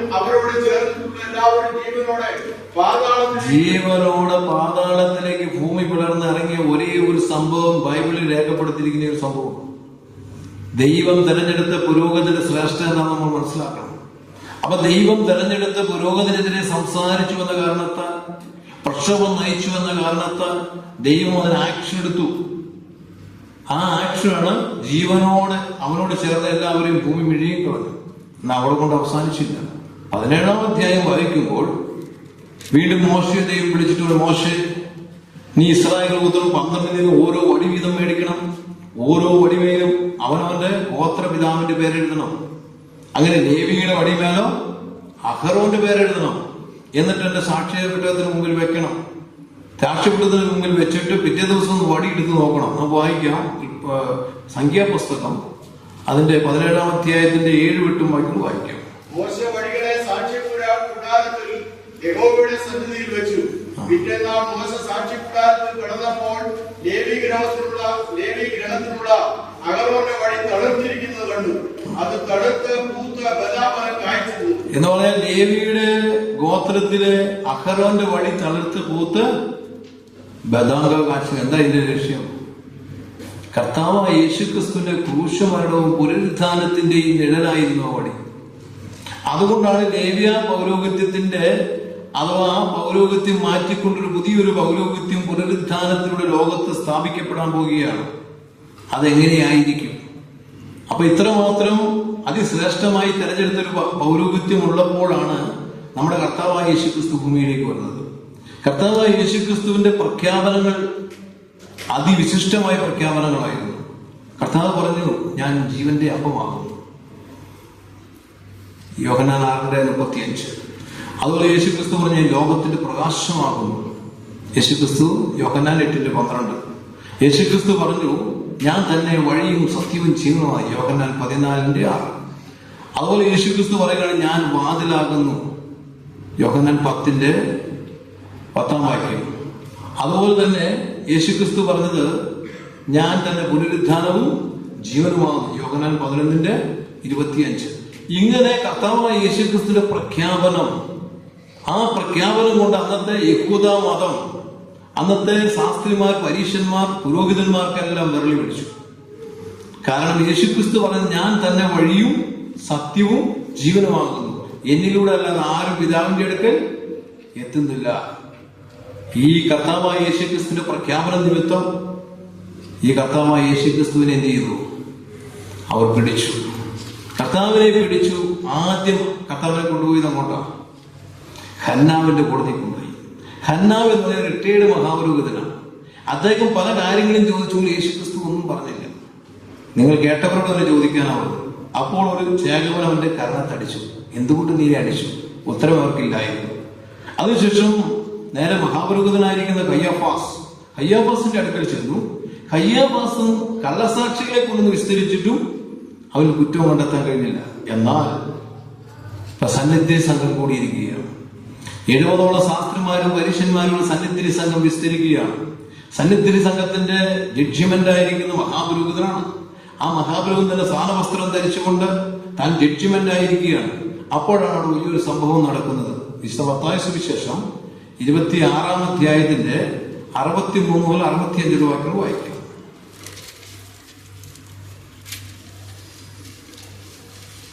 യേശുവോ മിണ്ടാതിരുന്നു. മഹാപുരോഹിതൻ പിന്നെയും അവനോട്, നീ ദൈവപുത്രനായ ക്രിസ്തു തന്നെയോ പറക എന്ന് ഞാൻ ജീവനുള്ള ദൈവത്തെ കൊണ്ട് നിന്നോട് ആണയിട്ട് ചോദിക്കുന്നു എന്ന് പറഞ്ഞു. യേശു അവരോട്, ഞാനാകുന്നു. ഇനി മനുഷ്യപുത്രൻ സർവശക്തന്റെ വലതുഭാഗത്തിരിക്കുന്നതും ആകാശമേഖലയിലെ വാഹനമാക്കി വരുന്നതും നിങ്ങൾ കാണുമെന്ന് ഞാൻ പറയുന്നു. മഹാപുരോഹിതൻ ആണയിട്ട് ചോദിച്ചാൽ അതിന് ഉത്തരം പറഞ്ഞില്ലെങ്കിൽ അവൻ കുറ്റക്കാരനായി മാറും. അപ്പൊ യേശുക്രിസ്തുവിനെ മിണ്ടിക്കുവാൻ വേണ്ടി, ഉത്തരം പറയിക്കാൻ വേണ്ടി മഹാപുരോഹിതൻ കണ്ടുപിടിച്ച വലിയൊരു തന്ത്രമാണ്. ആ മഹാപുരോഹിതൻ ചോദിക്കുകയാണ്, നീ ദൈവപുത്രനായ ക്രിസ്തു തന്നെയോ? യേശുക്രിസ്തു മറുപടി പറയുക, ഞാനാകുന്നു എന്ന് പറഞ്ഞാൽ ഇസ്രായേലി മഹാപുരോഹിതൻ അറിയാം. കാരണം മോശ ചോദിച്ചു, എന്നെ അയച്ച ദൈവത്തിന്റെ പേരെന്തെന്ന് ഞാൻ പറയണം.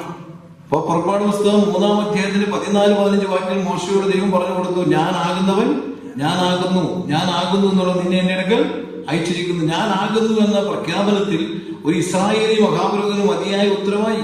എന്നാൽ യേശുക്രിസ്തു നിർത്തിയില്ല. താൻ വീണ്ടും തുടരുകയാണ്, ഇനി മനുഷ്യപുത്രൻ ദൈവത്തിന്റെ സർവശക്തന്റെ വലത്തുഭാഗത്തിരിക്കുന്നതും ആകാശമേഖല വാഹനമാക്കി വരുന്ന നിങ്ങൾ കാണും. എന്ന് പറഞ്ഞാൽ ഇന്ന് വരെ നീ യാഗം കഴിച്ചിട്ട് ഒരു മനുഷ്യത്വത്തെയും സ്വർഗത്തിലെത്തിക്കാൻ കഴിഞ്ഞിട്ടില്ല. എന്നാൽ ഞാൻ ദൈവപുത്രൻ മനുഷ്യാവതാരം എടുത്ത് വന്നിരിക്കുന്നത്, മനുഷ്യത്വം സ്വീകരിച്ചിരിക്കുന്നത് മനുഷ്യത്വത്തെ സ്വർഗത്തിലെത്തിക്കുവാനാണ്. ഈ പ്രഖ്യാപനം സമയത്ത് മഹാബലി എന്ത് ചെയ്തു? അതിന്റെ 65-ാമത്തെ വാക്യത്തിൽ പറയും, മഹാബലി തന്റെ വസ്ത്രം കീറി. എന്താ മഹാബലി വസ്ത്രം കീറിയാണ് പ്രത്യേകത? ലേവ്യ പുസ്തകം 10:6 21-ാമത്തെയും 10-ാം വാക്യവും വായിക്കും. ലേവ്യ പുസ്തകം 10:6 21-ാമത്തെ 10-ാമത്തെ വാക്യം.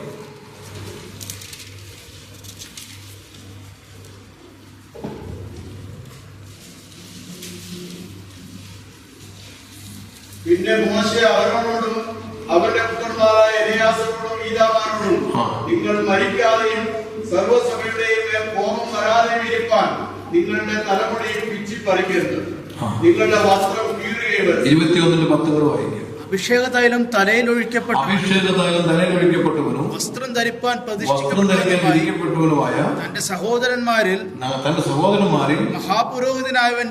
മഹാപുരോഹിതനായവൻ തന്റെ തലമുടി പിച്ചിപ്പറിക്കുകയും വസ്ത്രം കീറുകയും അരുത്.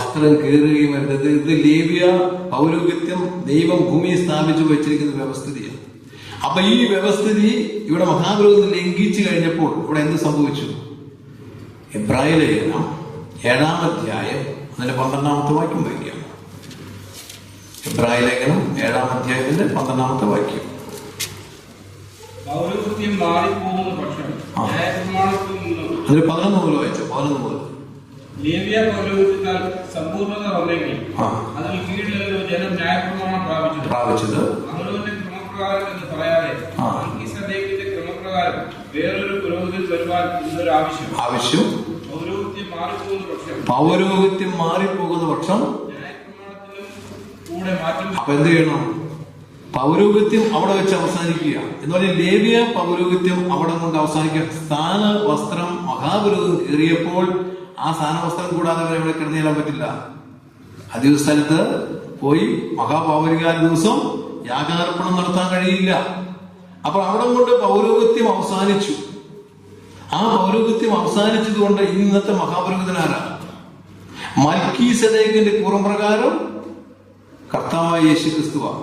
അതുകൊണ്ടാണ് എബ്രായ ലേഖനം അതിന്റെ 7-ാം അധ്യായത്തിന് 25-26 വാക്യങ്ങൾ വായിക്കാം. എബ്രായ ലേഖനം 7-ാം അധ്യായത്തിന് 25-26 വാക്യം. കൊണ്ട് താൻ മുഖാന്തരമായ ദൈവത്തോട് അടുക്കുന്നവർക്ക് വേണ്ടി പക്ഷപാതം ചെയ്യുവാൻ സദാ ജീവിക്കുന്നവനാകിയാൽ അവരെ പൂർണ്ണമായി രക്ഷിപ്പാൻ അവൻ പ്രാപ്തനാകുന്നു. ഇങ്ങനെയുള്ള മഹാപുരോഹിതനല്ലോ നമുക്ക് വേണ്ടത്. പവിത്രൻ നിർദോഷൻ നിർമ്മലൻ പാപികളോട് വേർപെട്ടവൻ സ്വർഗത്തേക്കാൾ ഉന്നതനായി തീർന്നവൻ. അവ ഇത്രമാത്രം ശ്രേഷ്ഠതയുള്ള മഹാപുരോഹിതനായ യേശുക്രിസ്തു അഥവാ തന്റെ ആ കാൽവരിയുടെ പരമയാഗത്തിലൂടെ മാനവരാശിക്ക് ലഭിച്ചിരിക്കുന്ന ഏറ്റവും വലിയ പ്രത്യേകത എന്ന് പറയുന്നത് ഇന്ന് നമുക്കൊരു മഹാപുരോഹിതൻ, ഇങ്ങനെയുള്ള മഹാപുരോഹിതനല്ലോ നമുക്ക് വേണ്ടത്. അപ്പൊ ഒരു മഹാപുരോഹിതനുണ്ട്. ആ മഹാപുരോഹിതനെ സംബന്ധിച്ചിടത്തോളം യേശുക്രിസ്തു ഇന്ന് മഹാപുരോഹിതനെ മതങ്ങൾ തെരഞ്ഞെടുക്കുന്നത് എങ്ങനെയാണ്? നമ്മുടെ ബഹുമാനിതനായ പോപ്പിനെ തെരഞ്ഞെടുക്കാനായി ഏകദേശം 123 കത്തിനന്മാർ കൂടിക്കഴിഞ്ഞാൽ ഈ തെരഞ്ഞെടുപ്പ് പൂർണ്ണമായ ഒരു വെളുത്ത മുഖം വരും അല്ലെ? ചിമ്മനിയിലൂടെ തെരഞ്ഞെടുപ്പ് അപൂർണമായി കഴിഞ്ഞാൽ കറുത്ത മുഖം വരും. എന്താ കാരണം? ഈ മഹാപുരോഹിതൻ അതിവിസ്താരത്തെ കടന്നു ചെന്നാൽ അവൻ യാഗം പൂർത്തീകരിച്ചാൽ അവിടെ ദൈവത്തിന്റെ ശക്തിയെ ഇറങ്ങി വസിക്കും. അതാ പഴയ നിയമത്തിന്റെ നിയമം. ഇല്ല, ഈ മഹാപുരോഹിതൻ അശുദ്ധിയോടെ കടന്നു ചെന്നാൽ ആ നിമിഷം അവനോട് മരിച്ചു വീഴും. അടുത്ത ആൾക്കാർ എടുക്കാൻ നോക്കൂല. അതുകൊണ്ടാണ് ഈ കുർബാനയ്ക്ക് അച്ഛന്മാർ ഒട്ടക്കെട്ട് കിടന്നു അരയിൽ വള്ളി കെട്ടി പ്രാകാരത്തിലേക്ക് ഇട്ടിരിക്കുക. കാരണം അടുത്ത ആൾക്ക് വലിച്ചെടുക്കാൻ പറ്റുള്ളൂ. അപ്പൊ അങ്ങനെ 73 മഹാപുരോഹിതന്മാർ മരിച്ചു വീഴുമെന്നാണ് 1-ാം നൂറ്റാണ്ടിൽ ജീവിച്ചിരുന്ന യഹൂദ ചരിത്രകാരൻ രേഖപ്പെടുത്തിയിരിക്കുന്നത്. അപ്പൊ അങ്ങനെയുള്ള ആ സാഹചര്യത്തിലാണ് ഇവിടെ മഹാപുരോഹിതനായി കർത്താവായ യേശു ക്രിസ്തുവിനെ ഇപ്പോൾ ദൈവം തന്നെ എന്തിരിക്കുകയാണ്. ഇവ എങ്ങനെയുള്ള മഹാപുരോഹിതനല്ലോ നമുക്ക് വേണ്ടത്. അപ്പൊ മഹാപുരോഹിതൻ കർത്താവായ യേശു ക്രിസ്തു ആയെങ്കിൽ ഇനി പുരോഹിതനാരാണ്? എങ്ങനെയാ പുതിയ നിയമ പുരോഹിതനെ കർത്താവ് തെരഞ്ഞെടുത്തിരിക്കുന്നത്? വെളിപ്പാട് പുസ്തകം 1-ാം അധ്യായം അതിന്റെ 6-ാം വാക്യം വായിക്കാം. നമ്മെ സ്നേഹിക്കുന്നവനും നമ്മെ സ്നേഹിക്കുന്നവനും നമ്മുടെ പാപം പോക്കി നമ്മെ തന്റെ രക്തത്താൽ വിടുവിച്ച് നമ്മെ സ്നേഹിച്ചു നമ്മുടെ പാപം പോക്കി നമ്മുടെ പാപം തന്റെ രക്തത്താൽ, അതുകൊണ്ട് 1 യോഹന്നാൻ 1:7 പറഞ്ഞ അവന്റെ പുത്രനായ യേശുവിന്റെ രക്തം സകല പാപവും പോക്കി ശുദ്ധീകരിക്കുന്നു. അപ്പൊ ക്രിസ്തുവേശുവിന്റെ രക്തത്താൽ കഴുകപ്പെട്ട ഈ ക്രിസ്തുവേശു രക്ഷിതാവും കർത്താവുമായി സ്വീകരിക്കുന്ന ഏത് വ്യക്തിയും പുരോഹിതനായി പ്രഖ്യാപിക്കുന്ന ആരാ? കർത്താവായ യേശു ക്രിസ്തുവാണ്. അപ്പൊ യേശു ക്രിസ്തു മഹാപുരോഹിതനും നാം പുരോഹിത വർഗവും. അതുകൊണ്ടാണ് പത്രോസിന്റെ 1-ാം ലേഖനം 2-ാം അധ്യായത്തിന്റെ 9-ാമത്തെ വാക്യം വായിക്കാം. പത്രോസിന്റെ 1-ാം ലേഖനം 2-ാം അധ്യായത്തിന്റെ 9-ാമത്തെ വാക്യം. നിങ്ങളോ അന്ധകാരത്തിൽ നിന്റെ അത്ഭുത പ്രകാശത്തിലേക്ക് വിളിച്ചവന്റെ സൽഗുണങ്ങളെ ഘോഷിക്കത്തക്കവണ്ണം തെരഞ്ഞെടുക്കപ്പെട്ട ജാതിയും രാജകീയ പുരോഹിത വർഗവും വിശുദ്ധ വംശവും സ്വന്തം ജനവുമാകുന്നു. അപ്പൊ നിങ്ങൾ ആരാ? രാജകീയ പുരോഹിത വർഗം. എന്താ ദൈവത്തിന്റെ നിർണയം? രാജകീയ പുരോഹിത വർഗമാക്കി തീർക്കുക. തന്നെ ആരാധിക്കുവാൻ, തന്നോടുകൂടെ വസിക്കുവാൻ ദൈവം തെരഞ്ഞെടുക്കും. നിത്യതയിൽ ദൈവത്തിന്റെ. അതുകൊണ്ടാണ് അവരൊരു പഴയ നിയമത്തിൽ യഹൂദന്മാരെ സംബന്ധിച്ചിടത്തോളം അബ്രഹാമിക സന്തതിയിൽപ്പെട്ട ഇസ്രായേലിനെ ഒരു രാജകീയ പുരോഹിത വർഗമാക്കുവാൻ ദൈവം ആഗ്രഹിച്ചു. പക്ഷെ എന്ത് ചെയ്തില്ല? അവര് ദൈവത്തിന്റെ ന്യായപ്രമാണത്തിൽ നിലനിന്നില്ല. എന്നാൽ കൃപയാലുള്ള രക്ഷയിലൂടെ നമ്മെ തെരഞ്ഞെടുത്തത് എങ്ങനെയാണ്? രാജകീയ പുരോഹിത വർഗം അല്ലെ? അപ്പൊ ഈ പുരോഹിത വർഗം ഏത് യാഗം അർപ്പിക്കുന്നത്? എബ്രായ ലേഖനം 13-ാം അധ്യായത്തിൽ 15-ാം വാക്യം വായിക്കാം. എബ്രായ ലേഖനം 13. അതുകൊണ്ട് അവൻ മുഖാന്തരം അദ്രഫല സ്തോത്രയാഗി ഇവിടെ വിടാതെ അർപ്പിപ്പീൻ. അപ്പൊ ഒരു പുരോഹിതനായിരിക്കുന്ന നാം രക്ഷിക്കപ്പെട്ട ദൈവമക്കള്, യേശുക്രിസ്തു രക്തത്താൽ കഴുകപ്പെട്ടവര്, രാജകീയ പുരോഹിത വർഗമായി തീർന്നവർ ഇന്ന് അർപ്പിക്കുന്ന യാഗാർപ്പണം എന്താ? അധരമെന്ന സ്തോത്രം. അതിന് അവിടെ ആരാധനയ്ക്ക് വന്നത്. അങ്ങനെ ഈ ഒരു സ്തോത്രം അർപ്പിക്കുമ്പോൾ, അപ്പൊ കർത്താവേ, യേശുവേ, എന്നെ വീണ്ടെടുത്തത്, രക്ഷിച്ചതിന് കർത്താവേ സ്തോത്രം എന്ന് പറയുമ്പോൾ ദൈവം അതിന് എങ്ങനെ കണക്കിടുന്നത്? ഒരു സ്തോത്രത്തിന്റെ വില എന്താ? വില അറിഞ്ഞിട്ട് വേണം. ഒന്നോളം പറഞ്ഞേ, ഇച്ചിരി ഉച്ചത്തിൽ പറഞ്ഞേ, അങ്ങനെ പറയുന്നതാണോ സ്തോത്രം? ഇന്ന് പല സ്ഥലങ്ങളിലും അങ്ങനെയാണോ പറയേണ്ടത്? എന്നാ സ്തോത്രത്തിന്റെ വില? വില അറിഞ്ഞാല വില അറിഞ്ഞ് ഉപയോഗിക്കുള്ളൂ അല്ലേ? ഹോശിയയുടെ പുസ്തകം 14-ാം അധ്യായത്തിന്റെ 2-ാം വാക്യം വായിച്ചേ. ഒരു സ്തോത്രത്തിന് വില അറിഞ്ഞ് വേണം നാം വിശ്വാസികൾ ഇപ്പോൾ സ്തോത്രം ചെയ്യാൻ. മറ്റൊരാൾ പറഞ്ഞിട്ടുണ്ടാ സ്തോത്രം ചെയ്യേണ്ടത്. നന്ദി കിടന്ന ഹൃദയത്തോടെ, ഹൃദയത്തിൽ നിന്ന് ആരംഭിക്കുന്ന നന്ദി കൊണ്ടുള്ള സ്തോത്രമായിരിക്കണം. ഹോശിയ 14:2 വായിക്ക്. കിട്ടിയില്ലേ? നിങ്ങൾ അനുതാപവാക്യങ്ങളോടുകൂടെ യഹോവയുടെ അടുക്കൽ മടങ്ങിച്ചെന്ന് അവനോട് സകല അകൃത്യത്തെയും ക്ഷമിച്ച് ഞങ്ങളെ കൃപയോടെ കൈക്കൊള്ളണമേ. എന്നാൽ ഞങ്ങൾ ഞങ്ങളുടെ അധരാർപ്പണമായ കാളകളെ ഒരു പുരോഹിതൻ പാപം ചെയ്താൽ ആ പാപ പരിഹാരാർത്ഥം എന്ത് ചെയ്യണം? കാളയെ അർപ്പിക്കണം. അങ്ങനെ ഊനമില്ലാത്തൊരു കാളയെ മേടിക്കണമെങ്കിൽ എത്രയാവും ഇന്നത്തെ റേറ്റ്? ഒരു സ്തോത്രത്തിന് ഒരു കാളയെ അർപ്പിക്കുന്നതിന് തുല്യമാണെങ്കിൽ ഊനമില്ലാത്ത ഒരു നല്ല കാളയെ മേടിച്ച് അതിനെ കൊണ്ടുവന്ന് പുരോഹിതൻ പരിശോധിച്ച് നോക്കി ഊനമില്ലെന്ന് സർട്ടിഫിക്കറ്റ് ചെയ്ത ശേഷം അതിനെ യാഗപീഠത്തിൽ അറുത്ത് അതിനെ തൊലിയെല്ലാം പൊടിച്ച് കണ്ടമായി നുറുക്കി അതിനെ യാഗപീഠത്തിൽ സമ്പൂർണമായി ദഹിപ്പിക്കണം. വേണ്ടേ? അതിലെ പടയുന്ന യാഗം. അപ്പൊ അധരാർപ്പണമാകുന്ന കാള എന്ന് പറയുമ്പോൾ നാം നമ്മുടെ അധരത്തെ അവനെ ഏറ്റു പറയുന്ന സ്തോത്രയാഗം അർപ്പിക്കുമ്പോൾ ഒരു സ്തോത്രത്തിന്റെ വില എന്താണ്? ഇന്നൊരു കാളേനെ കൊണ്ട് ഇങ്ങനെ അർപ്പിക്കാനോ പറയണമെങ്കിൽ എത്ര പേർ അർപ്പിക്കും? അപ്പൊ അതുകൊണ്ടാണ് നാം സ്തോത്രം എന്ന് കർത്താവിനോട് പറയുമ്പോൾ, കർത്താവെ നീ എന്നെ രക്ഷിച്ചതിനായ സ്തോത്രം എന്ന് പറയുമ്പോൾ സ്വർഗത്തിലെ ദൈവം ഈ പുരോഹിതന്റെ യാഗാർപ്പണത്തെ പഴയ നിയമത്തിൽ ഒരു കാളയെ എങ്ങനെ അവൻ കൊണ്ടുവന്ന് യാഗാർപ്പണം പൂർണ്ണമായി യാഗാർപ്പിച്ചുവോ അതേ വിലയാണ് കൊടുക്കുന്നത്. അതുകൊണ്ട് മറ്റൊരാൾ പറഞ്ഞിട്ട് പറയേണ്ട കാര്യമല്ല, അതെപ്പോഴും നമ്മൾ അറിഞ്ഞിരിക്കണം.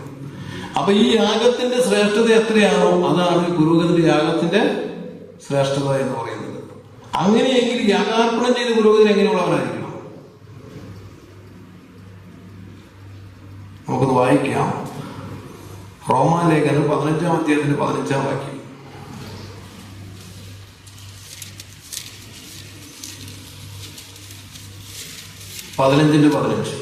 എങ്കിലും ജാതികളുടെ വഴിപാട് പരിശുദ്ധാത്മാവിനാൽ വിശദീകരിക്കപ്പെട്ട് പ്രസാദകരമായി തീരുവാൻ ഞാൻ ദൈവത്തിന്റെ സുവിശേഷവും ഘോഷണവും പുരോഹിതനായി അനുഷ്ഠിച്ചുകൊണ്ട് ജാതികൾ ക്രിസ്തുവിന്റെ ശുശ്രൂഷകനായിരിക്കുന്നതിന് സുവിശേഷ ഘോഷണം ആരുടെ ജോലിയാണ്? അവിടെ എന്തെന്നാ വായിച്ചത്?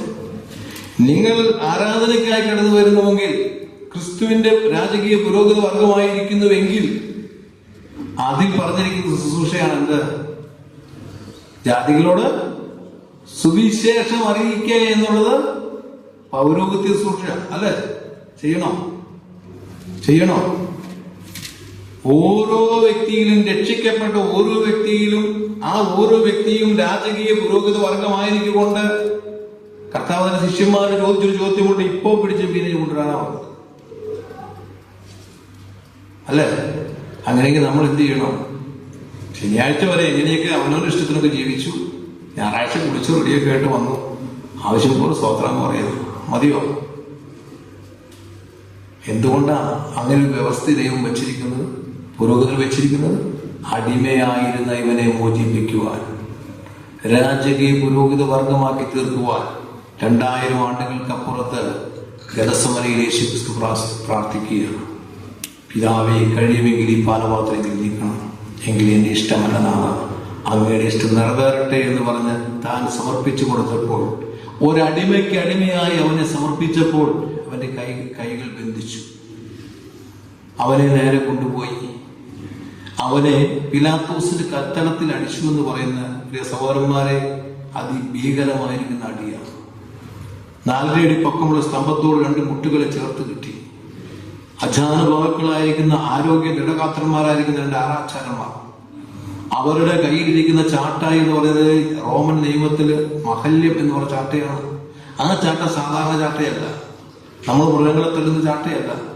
ആ ഒരു ചാട്ടയോടൊക്കെ പല എതലുകളാണ്. അതിന്റെ ഓരോ എതലിന്റെ തുമ്പത്തും എല്ലിൻ കഷ്ണങ്ങള്, അതുപോലെ തന്നെ ചൂണ്ടക്കുളത്ത് പോലെ വലിയുന്ന ഇരുമ്പിന്റെ അഗ്രങ്ങള്, അതുപോലെ പല രീതിയിലുള്ള ആയുധങ്ങൾ തുന്നി പിടിപ്പിച്ചിരിക്കുകയാണ്.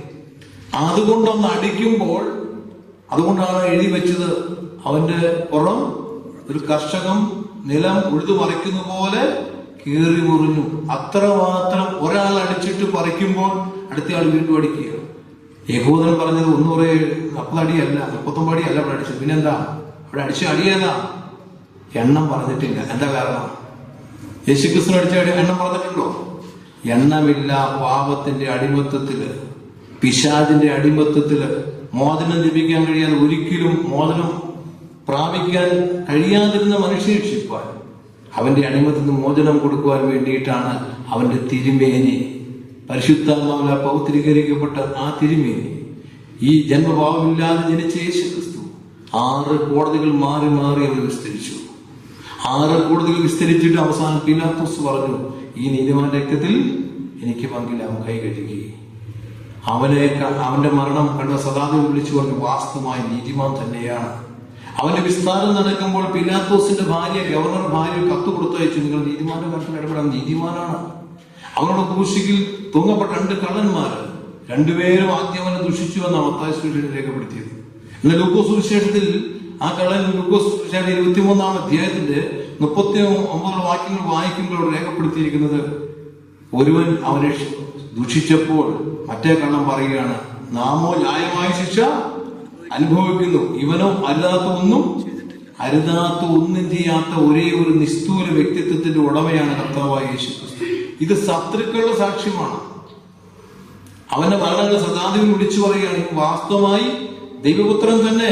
കാരണം ഇവന്റെ മരണത്തിലാണ് സൂര്യനിരുണ്ടത്, ഭൂമി കുലുങ്ങിയത്, പാറകൾ വളർന്നത്, ശവക്കല തുറക്കപ്പെട്ടിരിക്കുന്നത്, ജെറുസലേം ദൈവാലയത്തിന്റെ തിരശ്ശീല മുകളിൽ നിന്ന് അടിവരെയും കീറിപ്പോയിരിക്കുന്നത്. ഇവൻ സാക്ഷാൽ ദൈവപുത്രൻ എന്നാണ് പറഞ്ഞത്. ഇത് ശത്രുക്കളുടെ സാക്ഷ്യമാണ്. എന്നാൽ മിത്രങ്ങളായിരുന്ന ശിഷ്യന്മാർ പറഞ്ഞു, പത്രോസ് പറഞ്ഞു, അവൻ പാപം ചെയ്തിട്ടില്ല. 1 പത്രോസ് 2:22 പറഞ്ഞു. പൗലോസ് പറഞ്ഞു, 1 കൊരിന്ത്യർ 5-ാം അധ്യായത്തിൽ 2 കൊരിന്ത്യർ 5:21 പറയുകയാണ്, പാപം അറിയാത്തവനെ നാം അവനിൽ ദൈവത്തിന് നീതിയാകേണ്ടതിന് അവനെ പാപമാക്കി. പാപമറിയാത്ത കർത്താവിന്റെ മേൽ ആ രാത്രിയിൽ യഹോവയായ ദൈവം നമ്മുടെ എല്ലാവരുടെയും ആ പാപം ചുമത്തപ്പെട്ടു. അതിന്റെ പരിണതഫലമാണ് യേശുക്രിസ്തുവിന്റെ ശരീരം അടിച്ചുചാല് കീറുന്നത്. യോഹന്നാൻ എഴുതി അവനിൽ പാപമില്ല. 1 യോഹന്നാൻ 3:5 പറയുകയാണ്, അവനിൽ പാപമില്ല. പാപം ചെയ്യാത്ത, പാപമറിയാത്ത, പാപമില്ലാത്ത ഈ കർത്താവായ യേശുക്രിസ്തു എന്തിനു വേണ്ടി അടികൊണ്ടത്? എന്തിനടിമയ്ക്ക് അടിമയായി? അവന്റെ തലയിൽ മുൾമുടി വെച്ച് അടിച്ചിറക്കി. അവിടെ കൊണ്ട് അവസാനിച്ചില്ല. അവന്റെ ഞാങ്ങനെ ചെങ്കോൽ കൊടുത്ത്. എന്തിനാ ചെങ്കോൽ കൊടുത്ത്? ഭരിക്കുവാൻ വേണ്ടി ദൈവം തന്റെ സ്വതന്ത്രം സൃഷ്ടിക്കപ്പെട്ട മനുഷ്യൻ, സർവ്വത്തിനു വേണ്ടി അധികാരം കൊടുത്ത മനുഷ്യൻ, ആ മനുഷ്യൻ ഇപ്പോൾ ആരായിരിക്കുക? പിശാചിന്റെ കയ്യില് ഒരു കളിപ്പാവയായി മാറിയിരിക്കുക. അതുകൊണ്ടാണ് നമ്മുടെ പാപത്തിന്റെ ഭയാനകതയാണ് ക്രിസ്തുവിന്റെ ക്രൂശിലേക്ക് നോക്കിയാൽ കാണുന്നത്. അനേകർക്ക് അപ്പം നോക്കി കൊടുത്ത, അനേക കുറിച്ചുകൾ തൊട്ട് സൗഖ്യമാക്കിയ ആ സൗഖ്യദായകരങ്ങളിൽ കാര്യം പാണി വെച്ചടിക്കണം. നാം ചെയ്ത പാവപ്രവൃത്തികൾക്ക് അവന്റെ ശരീരം അടിച്ചുകൂജാൽ പോലെ കയറിയത്. നാം പാപത്തിൽ മരിച്ചാൽ പാതാളത്തിനാണായി നിത്യ നരകാത്തിലേക്ക് പോകേണ്ടി വരും. ആ നിത്യാഗ്നി നമ്മൾ രക്ഷിക്കാൻ വേണ്ടിയിട്ട് അവന്റെ മുഖത്ത് അവർ തുപ്പി.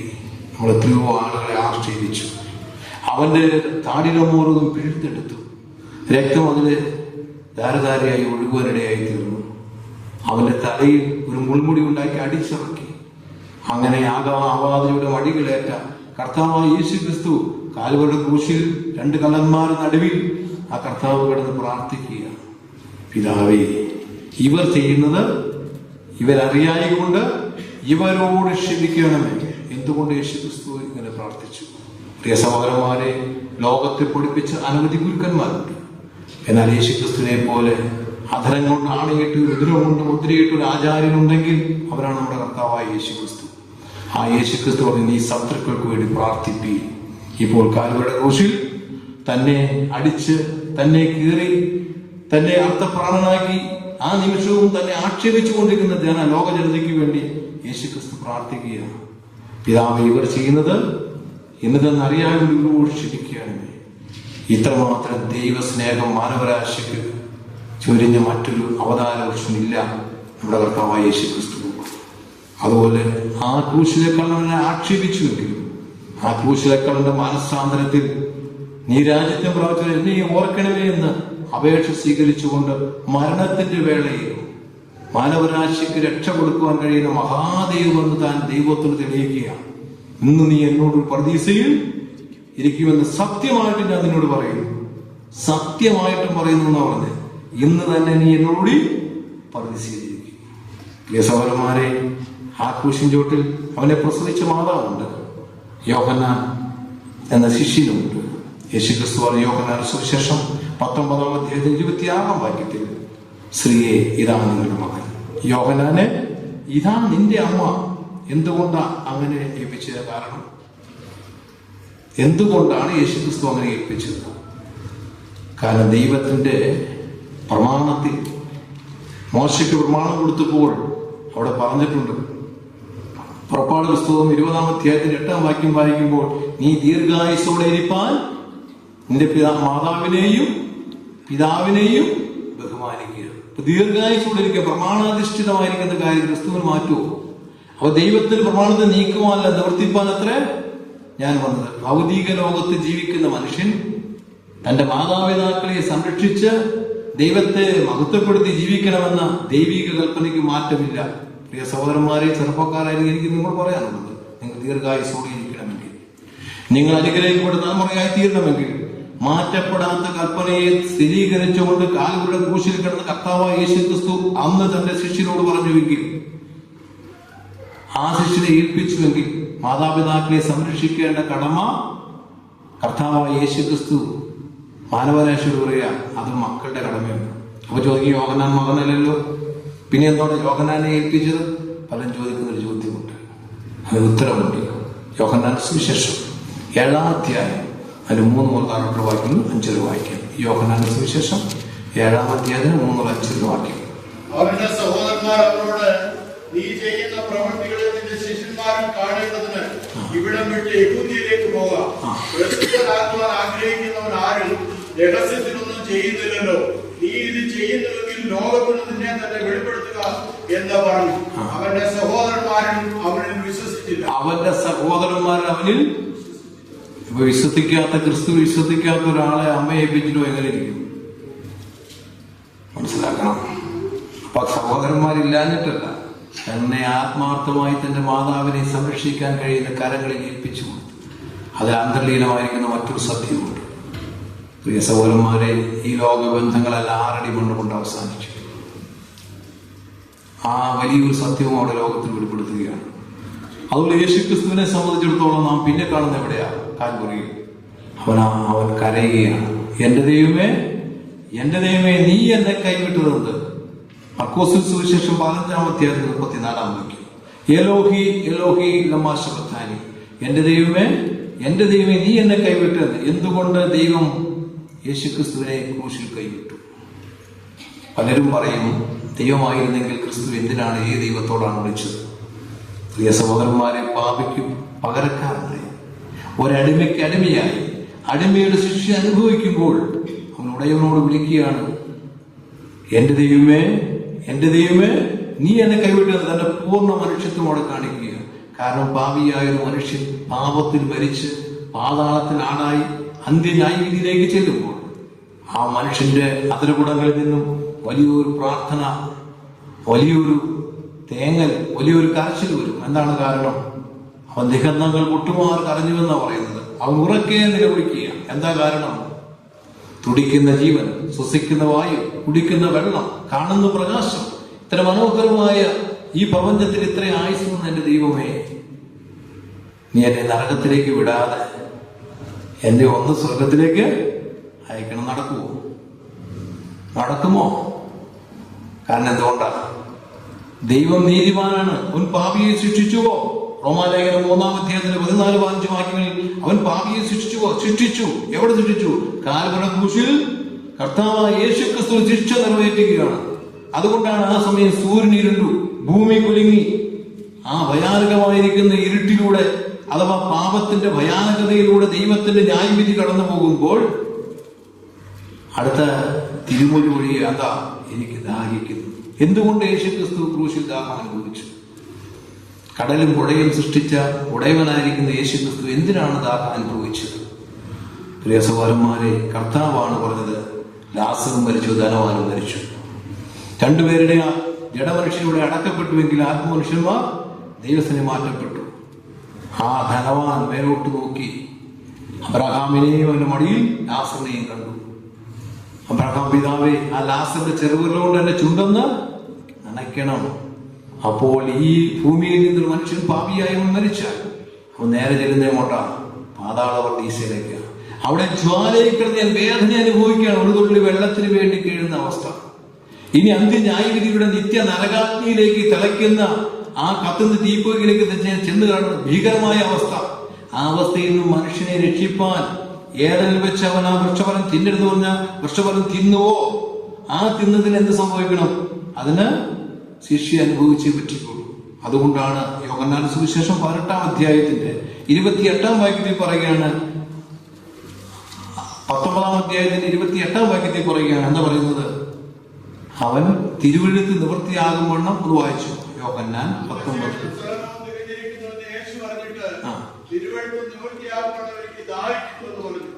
അവിടെ പിടിച്ച വീഞ്ഞ് നിറഞ്ഞ പാത്രം വെച്ചിട്ടുണ്ടായിരുന്നു. അവർ സ്കോപ്പ് പിടിച്ച വീഞ്ഞ് നിറച്ച ഈസോപ്പ് കന്നത്തിലാക്കി അവന്റെ വായ അടുപ്പിച്ചു. യേശു കുളിച്ച വീഞ്ഞ് കുടിച്ച ശേഷം, യേശു കുളിച്ചു കഴിഞ്ഞ് കുടിച്ച ശേഷം ലൂക്കോസ് സുവിശേഷം 23:46 നമുക്ക് വായിക്കാം. ലൂക്കോസ് സുവിശേഷം 23:46. പിതാവേ, ഞാൻ എന്റെ ആത്മാവിനെ തൃക്കയിൽ ഏൽപ്പിക്കുന്നു. യേശുക്രിസ്തു അതിഉച്ചത്തിൽ, പിതാവേ, ഞാൻ എന്റെ ആത്മാവിനെ തൃക്കരങ്ങളിൽ ഏൽപ്പിക്കുന്നു. എന്താ അതില്? എന്തുകൊണ്ടാണ് യേശുക്രിസ്തു അങ്ങനെ ചെയ്തത്? എന്റെ ജീവനെ കൊടുപ്പാൻ, തിരികെ പ്രായപ്പാൻ എനിക്ക് അധികാരമുണ്ടെന്ന് പറഞ്ഞ കർത്താവായ യേശുക്രിസ്തു എന്തുകൊണ്ടാണ് അത് ചെയ്തത്? സഭാപ്രസംഗി 12-ാം അധ്യായത്തിന്റെ 7-ാം വാക്യം വായിക്കും. സഭാപ്രസംഗി 12-ാം അധ്യായത്തിന്റെ 7-ാമത്തെ വാക്യം. പൊടി പണ്ട് ആയിരുന്നത് പോലെ ഭൂമിയിലേക്ക് തിരികെ ചേരും, ആത്മാവ് അതിനെ നൽകിയ ദൈവത്തിന്റെ അടുക്കലേക്ക് മടങ്ങിപ്പോകും. പ്രിയ സഹോദരന്മാരെ, യേശു ക്രിസ്തുവിന്റെ ഭൂമിയിലെ 33 വർഷക്കാലത്തെ ജീവിതം, അതിൽ 3 വർഷക്കാലത്തെ പരസ്യ പ്രവർത്തന സമയത്ത് അനവധി കാര്യങ്ങളെ ശാസ്ത്രീയമായി ചരിത്രപരമായി നമുക്ക് മനസ്സിലാക്കാൻ കഴിയും. ഇവിടെ ചരിത്രത്തിൽ നടന്ന വലിയൊരു ദൈവിക യാഗത്തിന്റെ പൂർത്തീകരണമാണ് നാം കണ്ടത്. എന്താണ് യാഗത്തിന്റെ പൂർത്തീകരണം? എബ്രായ ലേഖനം 9-ാം അധ്യായം അതിന്റെ 14 മുതൽ താഴെയുള്ള വാക്യങ്ങൾ വായിക്കുക. എബ്രായ ലേഖനം 9-ാം അധ്യായത്തിന്റെ 14 മുതൽ 17 വരെയുള്ള വാക്യങ്ങൾ വായിക്കുക. എങ്കിൽ നിത്യാത്മാവിനാൽ ദൈവത്തിന് തന്നെത്താൻ നിത്യാത്മാവായിരിക്കുന്ന ദൈവം ആ തന്നെത്താൻ നിഷ്കളങ്കനായി അർപ്പിച്ച ക്രിസ്തുവിന്റെ രക്തം. അപ്പോൾ ഇവിടെ ഒന്ന്, ആരാണ് യാഗം കഴിക്കുന്നത്? ദൈവം തന്നെയാണ് യാഗം കഴിക്കുന്നത്. ആരാണ് യാഗത്തിന്റെ യാഗപുരുഷനായിരിക്കുന്നത്? മഹാമൃഗതൻ യേശു ക്രിസ്തു തന്നെയാണ്, ദൈവം തന്നെയാണ്. എന്താണ് അർപ്പിക്കപ്പെടുന്നത്? കർത്താവായ യേശു ക്രിസ്തുവിനെയാണ്. അപ്പൊ ദൈവിക യാഗം ദൈവം തന്നെ സംവിധാനം ചെയ്ത്, ദൈവം തന്നെ ഒരുക്കി, ദൈവത്തിന്റെ പുത്രനിലൂടെ ദൈവം തന്നെ നിവർത്തിച്ച ദൈവിക യാഗമാണ് അത് കാൽവരിയുടെ ക്രൂശിലെ പരമയാഗം. അതുകൊണ്ടാണ് നിത്യാത്മാവിനാൽ ദൈവത്തിന് തന്നെ നിഷ്കളങ്കനായി അർപ്പിച്ച ക്രിസ്തുവിന്റെ രക്തം. താഴത്തേക്ക് വായിച്ചു. ജീവനുള്ള ദൈവത്തെ ആരാധിപ്പാൻ, ജീവനുള്ള ദൈവത്തെ ആരാധിപ്പാൻ നിങ്ങളുടെ മനസാക്ഷിയെ നിർജീവ പ്രവൃത്തികളെ പോക്കി എത്രയധികം ശുദ്ധീകരിക്കും. അതുനിമിത്തം ആദ്യ നിയമത്തിലെ ലംഘനങ്ങളിൽ നിന്നുള്ള വീണ്ടെടുപ്പിനായി ഒരു മരണമുണ്ടായിട്ട് നിത്യാവകാശത്തിന്റെ വാഗ്ദത്തം വിളിക്കപ്പെട്ടവർക്ക് ലഭിക്കേണ്ടതിന് സഹോദരന്മാരെ, ഒരു മരണം ഉണ്ടാകണം. യേശുക്രിസ്തു എന്തുകൊണ്ട് ക്രൂശിൽ മരിച്ചു? യേശുക്രിസ്തു ക്രൂശിൽ മരിച്ചുവെങ്കിൽ മാത്രമേ മാനവരാശിക്ക് മോക്ഷപ്രാപ്തിയുള്ളൂ, മാനവരാശിയുടെ പാപത്തിന് പരിഹാരമുള്ളൂ. അതുകൊണ്ടാണ് ഖുർആനിൽ എഴുതി വെച്ചിരിക്കുന്നത് 4-ാം സൂറത്ത് 157-58 ആയത്തിൽ രേഖപ്പെടുത്തിയിരിക്കുന്നത്, ഈസായി ക്രൂശിക്കാനായിട്ട് അങ്ങോട്ട് കൊണ്ടുപോയി കൊള്ളാതെ സ്വർഗത്തിലേക്ക് എടുത്തു. ഈസായി ക്രൂശിച്ചില്ല, മറ്റാരെയോ ക്രൂശിച്ചു, യുവദാസിനെ ക്രൂശിച്ചു എന്നൊക്കെ പല തർക്കങ്ങളും അവരുടെ തന്നെ ഉള്ളപ്പോൾ നമ്മുടെ യേശുക്രിസ്തു ക്രൂശിക്കപ്പെട്ടുവോ? യേശുക്രിസ്തു ക്രൂശിൽ മരിച്ചു. എന്തുകൊണ്ട് മരിച്ചു? മാനവരാശിയുടെ പാപത്തിന്റെ പരിഹാരം വരണമെങ്കിൽ യേശുക്രിസ്തു ക്രൂശിൽ മരിച്ചേ പറ്റിക്കുള്ളൂ. അതാണ് കർത്താവ് മർക്കോസ് സുവിശേഷം 10-ാം അധ്യായം 45-ാം വാക്യത്തിൽ പറഞ്ഞത്, മനുഷ്യപുത്രൻ ശുശ്രൂഷ ചെയ്യിപ്പാനല്ല ശുശ്രൂഷിപ്പാനും അനേകർക്ക് വേണ്ടി ജീവനെ മറുവിലയായി കൊടുക്കാനും അത്രേ. അപ്പൊ മറുവില കൊടുത്തുകൊണ്ട് നമ്മളെ വീണ്ടെടുത്ത കർത്താവായ യേശുക്രിസ്തു. ആ കർത്താവായ യേശുക്രിസ്തുവാണ് അടിമയിൽ നിന്ന് മോചനം നടത്തുവാൻ. അടിമയ്ക്കടിമയായി മരിച്ചു എങ്കിൽ ആ മരണത്തെ നീക്കി എന്ത് ചെയ്തു? 3-ാം നാൾ ഉയർത്തെഴുന്നേറ്റ് നമ്മുടെ കർത്താവിന്റെ ആ ശരീരം, മരിച്ച ശരീരം ജോസഫും നിക്കോദിമോസും കൂടി പീലാത്തോസിനോട് ചോദിച്ച് നേരെ ക്രൂശിൽ നിന്നിറക്കി. ക്രൂശിൽ നിന്നിറക്കി നിക്കോദിമോസ് കൊണ്ടുവന്ന 100 ഇടിച്ചെടുത്ത സുഗന്ധക്കൂട്ട് അത് ഈ അടിച്ചു കയറിയ സകലിത ശരീരത്തിൽ തേച്ചു പിടിപ്പിച്ച ശേഷം ലിനിൻ തുണി കൊണ്ട്, വെളുത്ത ലിനിൻ തുണി കൊണ്ട് ശരിക്കും എംബാം ചെയ്തു. ആരെയും ഒരിക്കലും വെച്ചിട്ടില്ലാത്ത ഒറ്റ വാതിൽ മാത്രമുള്ള ആ ജോസഫിന്റെ പുതിയ കല്ലറയിൽ വെച്ചു. എന്നിട്ട് റോമയുടെ മുദ്രയും വെച്ചു. അതുപോലെ തന്നെ സൈന്യത്തെയും കാവലാക്കി. എന്നാൽ യേശുക്രിസ്തു പറഞ്ഞതുപോലെ വെള്ളിയാഴ്ച, ശനിയാഴ്ച, ഞായറാഴ്ച ബ്രഹ്മമുഹൂർത്തത്തിൽ യേശുക്രിസ്തു ഉയർത്തെഴുന്നേറ്റുവോ? താർക്കികമായ വിഷയമാണ് അല്ലെ? പല താർക്കികന്മാരും പറയുന്നത് അങ്ങനെ ഒരു സംഭവം അത് 1-ാം നൂറ്റാണ്ടിൽ അങ്ങനെ എഴുതി വെച്ചിട്ടില്ല. എന്നാൽ സുവിശേഷങ്ങൾ രേഖപ്പെടുത്തിക്കൊണ്ട് ലോകത്ത് അനവധി ഗ്രന്ഥങ്ങളുണ്ട്. പക്ഷെ ഇന്നും അതിന് തർക്കം നടക്കുന്നത്. യേശുക്രിസ്തു ക്രൂശിൽ മരിച്ചുവോ? മരിച്ചു. എന്താ ഉറപ്പ്? യോഹന്നാൻ സുവിശേഷം 19-ാം അധ്യായത്തിൽ 34-ാം വാക്യത്തിൽ പറയുന്നത്, അവന്റെ വിലാപ്പുറത്ത് കുത്തിയപ്പോൾ രക്തവും വെള്ളവും പുറപ്പെട്ടു. കാരണം അവന്റെ വിലാപ്പുറത്ത് കുത്തുമെന്ന് ദൈവ തിരുവെഴുത്താണ്. സക്രിയ പ്രവചനം 12-ാം അധ്യായത്തിന്റെ 10-ാം വാക്യം നമ്മൾ വായിച്ച സക്രിയ പ്രവചനം 12-10 വക്കം വായിക്കും. സമയം പോയിക്കൊണ്ടിരിക്കുകയാണ്.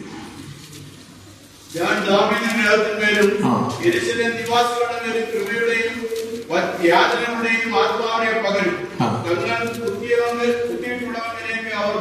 താങ്കൾ കുത്തിവെങ്കിലേക്ക് അവർ നോക്കും. കാരണം നമ്മുടെ വിലാപ്പുറത്ത് കുത്തുമെന്നത് ദൈവത്തിന്റെ തിരുവെഴുത്തിന്റെ മുൻകൂട്ടിയുള്ള പ്രഖ്യാപനമാണ്. അതാണ് 19-ാം അധ്യായത്തിന്റെ 34-ാമത്തെ വാക്യത്തിൽ റോമൻ പടയാളി എന്ത് ചെയ്തു? അവന് വിലാപ്പുറത്ത് കുത്തിയപ്പോൾ രക്തവും വെള്ളവും പുറപ്പെട്ടു. മരണം നടന്നപ്പോ മരണം നടന്നത് റോമൻ സർക്കാർ അംഗീകരിച്ച് റോമൻ നാൾവഴി പുസ്തകത്തിൽ രേഖപ്പെടുത്തിയിരിക്കുന്ന ക്രിസ്തു ക്രൂശിൽ മരിച്ചു. എന്നാൽ ക്രിസ്തു ക്രൂശിൽ മരിച്ചില്ല എന്നും ക്രിസ്തുവിനെ അഥവാ ശിഷ്യന്മാർ മോഷ്ടിച്ചു കൊണ്ടുപോയി എന്നും മത്തായി 28:13 വാക്യങ്ങൾ വായിക്കുമ്പോൾ യഹൂദന്മാർ അവിടെ പ്രചരിപ്പിച്ചിരുന്നു. ഇന്നും യഹൂദന് പറ്റിയിരിക്കുന്ന ഏറ്റവും വലിയ തെറ്റവിടെയാണ്. യേശുക്രിസ്തു പുനരുത്ഥാനത്തെ സാക്ഷികളായ പടയാളികൾ എന്ന് പറഞ്ഞു. അവൻ പറഞ്ഞതുപോലെ ഉയർത്തെഴുന്നേറ്റു. പടയാളികൾ വിളിച്ച് പണം കൊടുത്തു, വേണ്ടുവോളം പണം കൊടുത്തു എന്ന് പറയുന്നത്. എന്നിട്ട് നിങ്ങൾ പറയുക ഞങ്ങൾ ഉറങ്ങുമ്പോൾ അവന് കട്ടുകൊണ്ടുപോയി എന്ന് പറഞ്ഞേക്കുക. നാടുവായുടെ എടുക്കൽ സംഭവം എത്തിക്കാൻ ഞങ്ങളെ ചെയ്തോളാം, അവനെ സമാധാനപ്പെടുത്തിക്കൊള്ളാം. കാരണം മശിഹായെ ക്രൂശിച്ചു കൊന്നു എന്ന് പറഞ്ഞാൽ യഹൂദന്മാർക്ക് സ്ഥാനം നഷ്ടപ്പെടും, പുരോഹിതന്മാർക്ക് സ്ഥാനം പോകും. ഈ ക്രിസ്തുവിനെ യഥാർത്ഥ നീതിമാനെ ക്രൂശിച്ചു 1000 കുറ്റവാളികൾ രക്ഷപ്പെട്ടാലും ഒരു നീതിമാൻ സൃഷ്ടിക്കപ്പെടുന്ന റോമൻ വകേറിയ നിയമമുള്ള റോമയുടെ ഗവർണർ ഈ യേശുക്രിസ്തുവിനെ ക്രൂശിച്ചു കൊന്നു അവൻ ഉയർത്തെഴുന്നേക്കുന്ന പറഞ്ഞാൽ അവന്റെ സ്ഥാനവും പോകും. അപ്പൊ അവർ രണ്ടുപേരും ഒത്തുകൊണ്ട് എന്ത് ചെയ്തു? ഈ വലിയ കള്ളക്കഥ പ്രചരിച്ചു. എന്നാൽ യേശുക്രിസ്തു ഉയർത്തെഴുന്നേറ്റ് പോകും. യേശുക്രിസ്തു ഉയർത്തെഴുന്നേറ്റ് എന്താ തെളിവ്? ഒന്ന്, യേശുക്രിസ്തുവിന്റെ ശിഷ്യന്മാർ തങ്ങൾ ഈ ക്രിസ്തുവിന്റെ പുനരുദ്ധാനത്തിന്റെ സാക്ഷീകരിച്ചുകൊണ്ട് രക്തസാക്ഷികളായി തീർന്നു. ഉയർത്തെഴുന്നേൽക്കാത്ത ഒരു അബദ്ധജടിലമായിരിക്കുന്ന ഒരു സിദ്ധാന്തത്തിന് വേണ്ടി ആരും മരിക്കുമോ? ഒരിക്കലും. അവർ ജീവിക്കുന്ന രക്തസാക്ഷികളായി അവരിന്നും തെളിവാണ്. 2, ആ യേശുക്രിസ്തുവിന്റെ പുനരുദ്ധാനത്തെ കുറിച്ച് ഇന്ന് ശാസ്ത്രം അംഗീകരിച്ചിട്ടുണ്ട്. 1981 സെപ്റ്റംബർ മാസം 27 മനോരമ പത്രത്തിൽ ഒരു വലിയ വാർത്ത വന്നു. നിങ്ങൾ എത്ര വായിച്ചെന്ന് എനിക്കറിയില്ല. അവിടെ കണ്ടെത്തിയത് ഇറ്റലിയിലെ തുറയിലെ മെത്തഡിക് ദേവാലയത്തിൽ യേശുക്രിസ്തുവിന്റെ എന്ന് കരുതപ്പെടുന്ന ശവക്കച്ച കണ്ടെത്തി എന്ന് പറഞ്ഞാൽ അന്നത്തെ പുരാവസ്തു ഗവേഷകർ. കാരണം പത്രോസ് യോഹന്നാന് ഓടി ചെല്ലുമ്പോൾ എന്താ അവര് അവിടെ കണ്ടത്? എന്റെ 7-ാം വാക്യം യോഹന്നാൻ സുവിശേഷം 20-ാം അധ്യായത്തിന് 7-ാം വാക്യം വെക്കുന്ന വായിച്ചു 5 മിനിറ്റ് കൊണ്ട് പെട്ടെന്ന് വായിക്കും. ശീലകൾ കിടക്കുന്നതും അവന്റെ തലയിൽ ചുറ്റിയിരുന്ന റൂമാൽ ശീലകളോടുകൂടെ കിടക്കാതെ അവിടെ തെളിവ് പറയുകയാണ്. യേശുക്രിസ്തുവിന്റെ പുനരുദ്ധാനത്തെ കുറിച്ച് സ്ത്രീകൾ ചെന്ന് യോഹന്നാനോടും പത്രോസിനോടും അറിയിച്ചപ്പോൾ അവർ ഇറങ്ങി ഓടി നേരെ കല്ലറയ്ക്കൽ ചെന്നു. യോഹന്നാൻ പുറത്തു വന്നു, പത്രോസ് അകത്ത് കയറി. അവർ നോക്കുമ്പോൾ ഈ യേശുക്രിസ്തുവിനെ യഹൂദ ശമോണക്ക് മര്യാദ പ്രകാരം 100 സുഗന്ധക്കൂട്ടിട്ട് ചുറ്റി വരിഞ്ഞു മുറുക്കിയിരുന്ന ശീല എന്ത് ചെയ്തിട്ടുണ്ട്? അവിടെ കിടപ്പുണ്ട്. മനസ്സിലാക്കണം. അവന്റെ മുഖത്ത് ചുറ്റുന്ന റൂമാൽ അയച്ചവിടെ മടക്കി വെച്ചിട്ടുണ്ട്. ഞാൻ ചോദിക്കട്ടെ, മോഷ്ടിച്ചെന്ന് പോണവൻ വസ്ത്രം ഊരി വെച്ചിട്ടാണ് കൊടുക്കുന്നത്?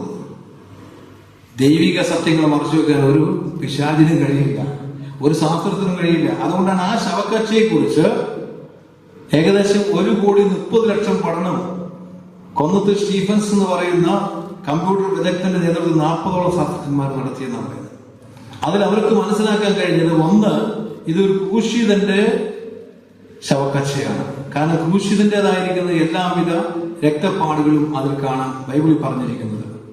2, ഇതിൽ മരിച്ച് അടക്കിയിരിക്കുന്ന വ്യക്തിയുടെ പെരിക്കാർഡിയം പൊട്ടിയാണ് മരണം സംഭവിച്ചിരിക്കുന്നത്. എന്താണ് അതിന്റെ തെളിവ്? അവന്റെ വിലാപ്പൊട്ട് കുത്തിയപ്പോൾ രക്തവും വെള്ളവും പുറപ്പെട്ടു. അതവിടെ ശാസ്ത്രം തെളിയിച്ചു കഴിഞ്ഞു. അതുപോലെ തന്നെ ഈ മരിച്ചിരിക്കുന്ന ശരീരമാണ് ഈ കച്ചയിൽ എൻപാം ചെയ്തിരിക്കുന്നത്. ഒരു മനുഷ്യനാണിതാണ്. എന്നാൽ ആ ശീലയിൽ ഇരുന്ന് ആ ശരീരം എന്ത് ചെയ്തിട്ടില്ല? ദ്രവിച്ചിട്ടില്ല. എന്താ കാരണം? സങ്കീർത്തനം 16:10 വായിച്ചേ. സങ്കീർത്തനം 16:10. 16-ാം അധ്യായത്തിന് 10-ാം വാക്യം തക്കം വായിക്കും. നീ എന്റെ പ്രാണനെ പാതാളത്തിൽ വിടുകയില്ല, നിന്റെ പരിശുദ്ധനെ ദ്രവത്വം കാണാൻ സമ്മതിക്കൽ. യേശുക്രിസ്തുവിന്റെ ശരീരം പരിശുദ്ധാത്മാവിനാൽ പൗത്രീകരിക്കപ്പെട്ട വചനം ശരീരമായി തീർന്ന ഞാൻ സ്വർഗീയൻ, നിങ്ങൾ ഭൗമികൻ ആണോ? അങ്ങനെയെങ്കിൽ യേശുക്രിസ്തുവിന്റെ ശരീരം ദ്രവത്വം കാണുമോ? കാണില്ല. എന്താ കാരണം? അവൻ സ്വർഗീയനാണ്. അവന്റെ മേലിൽ ദ്രവത്വം കണ്ടില്ല. യേശുക്രിസ്തുവിന്റെ പുനരുദ്ധാനം എന്ന് പറയുന്നത് അവൻ ദൈവമായിരിക്കുകൊണ്ട്, ചരിത്രത്തിലേക്ക് ഇറങ്ങി വന്ന ദൈവമായിരിക്കുകൊണ്ട്, അവന്റെ ശരീരം വിൺശരീരമായിരിക്കുകൊണ്ട്, അവൻ സ്വർഗീയ ശരീരമായിക്കൊണ്ട്, വചനം ജഡമായി തീർന്ന ശരീരമായിരിക്കുകൊണ്ട് അവൻ എന്ത് ചെയ്തു? നമ്മെ പോലെ ജഡരക്തം കൂടെ വന്ന് ആ ജഡരക്തത്തിൽ ആയിരുന്ന ജീവൻ രക്തത്തിലല്ലോ ജീവൻ അടക്കിയിരിക്കുന്നത്. ലേവ്യ പുസ്തകം 17-ാം അധ്യായത്തിന് 14-ാം വാക്യത്തിൽ പറയുന്ന പോലെ ഫോട്ടോപ്ലാസം രക്തത്തിലെ ജീവൻ അത് അവസാനത്തുള്ളിയും മുറിച്ച് ആ പെരിക്കാർഡിയം പൊട്ടിയാണ് മരിച്ചത്. അതുകൊണ്ടാണ് യേശുക്രിസ്തുവിന്റെ മരണം എന്ന് പറയുന്നത് സയന്റിഫിക്കലായിട്ട് തെളിയിച്ചിരിക്കുന്ന കാര്യമാണ്. മരിച്ചു, എന്നാൽ അവരുടെ മേനി ദ്രവത്വം കണ്ടില്ല. ആ ദ്രവത്വം കാണാത്ത മേനി അവിടെ നിന്ന് മാറ്റിയിരിക്കുന്നത് അത് മാനുഷ്യകരങ്ങളല്ല. എന്താണ് കാരണം? അവർ കണ്ടെത്തിയത് മാനുഷ്യകരങ്ങളാണ് ആ ബോഡി അതിന് മാറ്റിയതെങ്കിൽ ആ രക്തപ്പാടുകൾ പടരുമായിരുന്നു. എന്നാൽ ഈ ശവക്കച്ചയിലെ രക്തപ്പാടുകൾ പടർന്നു പിടിച്ചിട്ടില്ല. എന്നാൽ അതിൽ പതിഞ്ഞിരിക്കുന്ന ഒരു ആൾരൂപമുണ്ട്, ഒരാളിന്റെ പ്രതിബിംബം. അതിൽ ഈ പൊതിഞ്ഞു വെച്ചിരുന്ന ആളുടെ പ്രതിബിംബം അതിൽ പതിഞ്ഞിട്ടുണ്ട്. എന്തുകൊണ്ട് അത് പതിഞ്ഞു? ആ ചോദ്യത്തിന് അവർ പറഞ്ഞത് അത്യുഗ്രമായിരിക്കുന്ന ഈ ഊർജ വികരണം നടന്നതുകൊണ്ടാണ്. എക്സ്റേ പോലെയുള്ള വലിയ കിരണങ്ങൾ കടന്നുപോയപ്പോൾ ആ പ്രതിമ അവിടെ പതിയാനിടയായത്. അതേതാ കടന്നുപോയ? ആ കടന്നുപോയ ഊർജ ഏതാ? റോമാലേഖനം 1-ാം അധ്യായം 5-ാം വാക്യം വായിക്കാം. ഇതൊക്കെ നമ്മുടെ ദൈവം എഴുതി വെച്ചിട്ടുണ്ട്.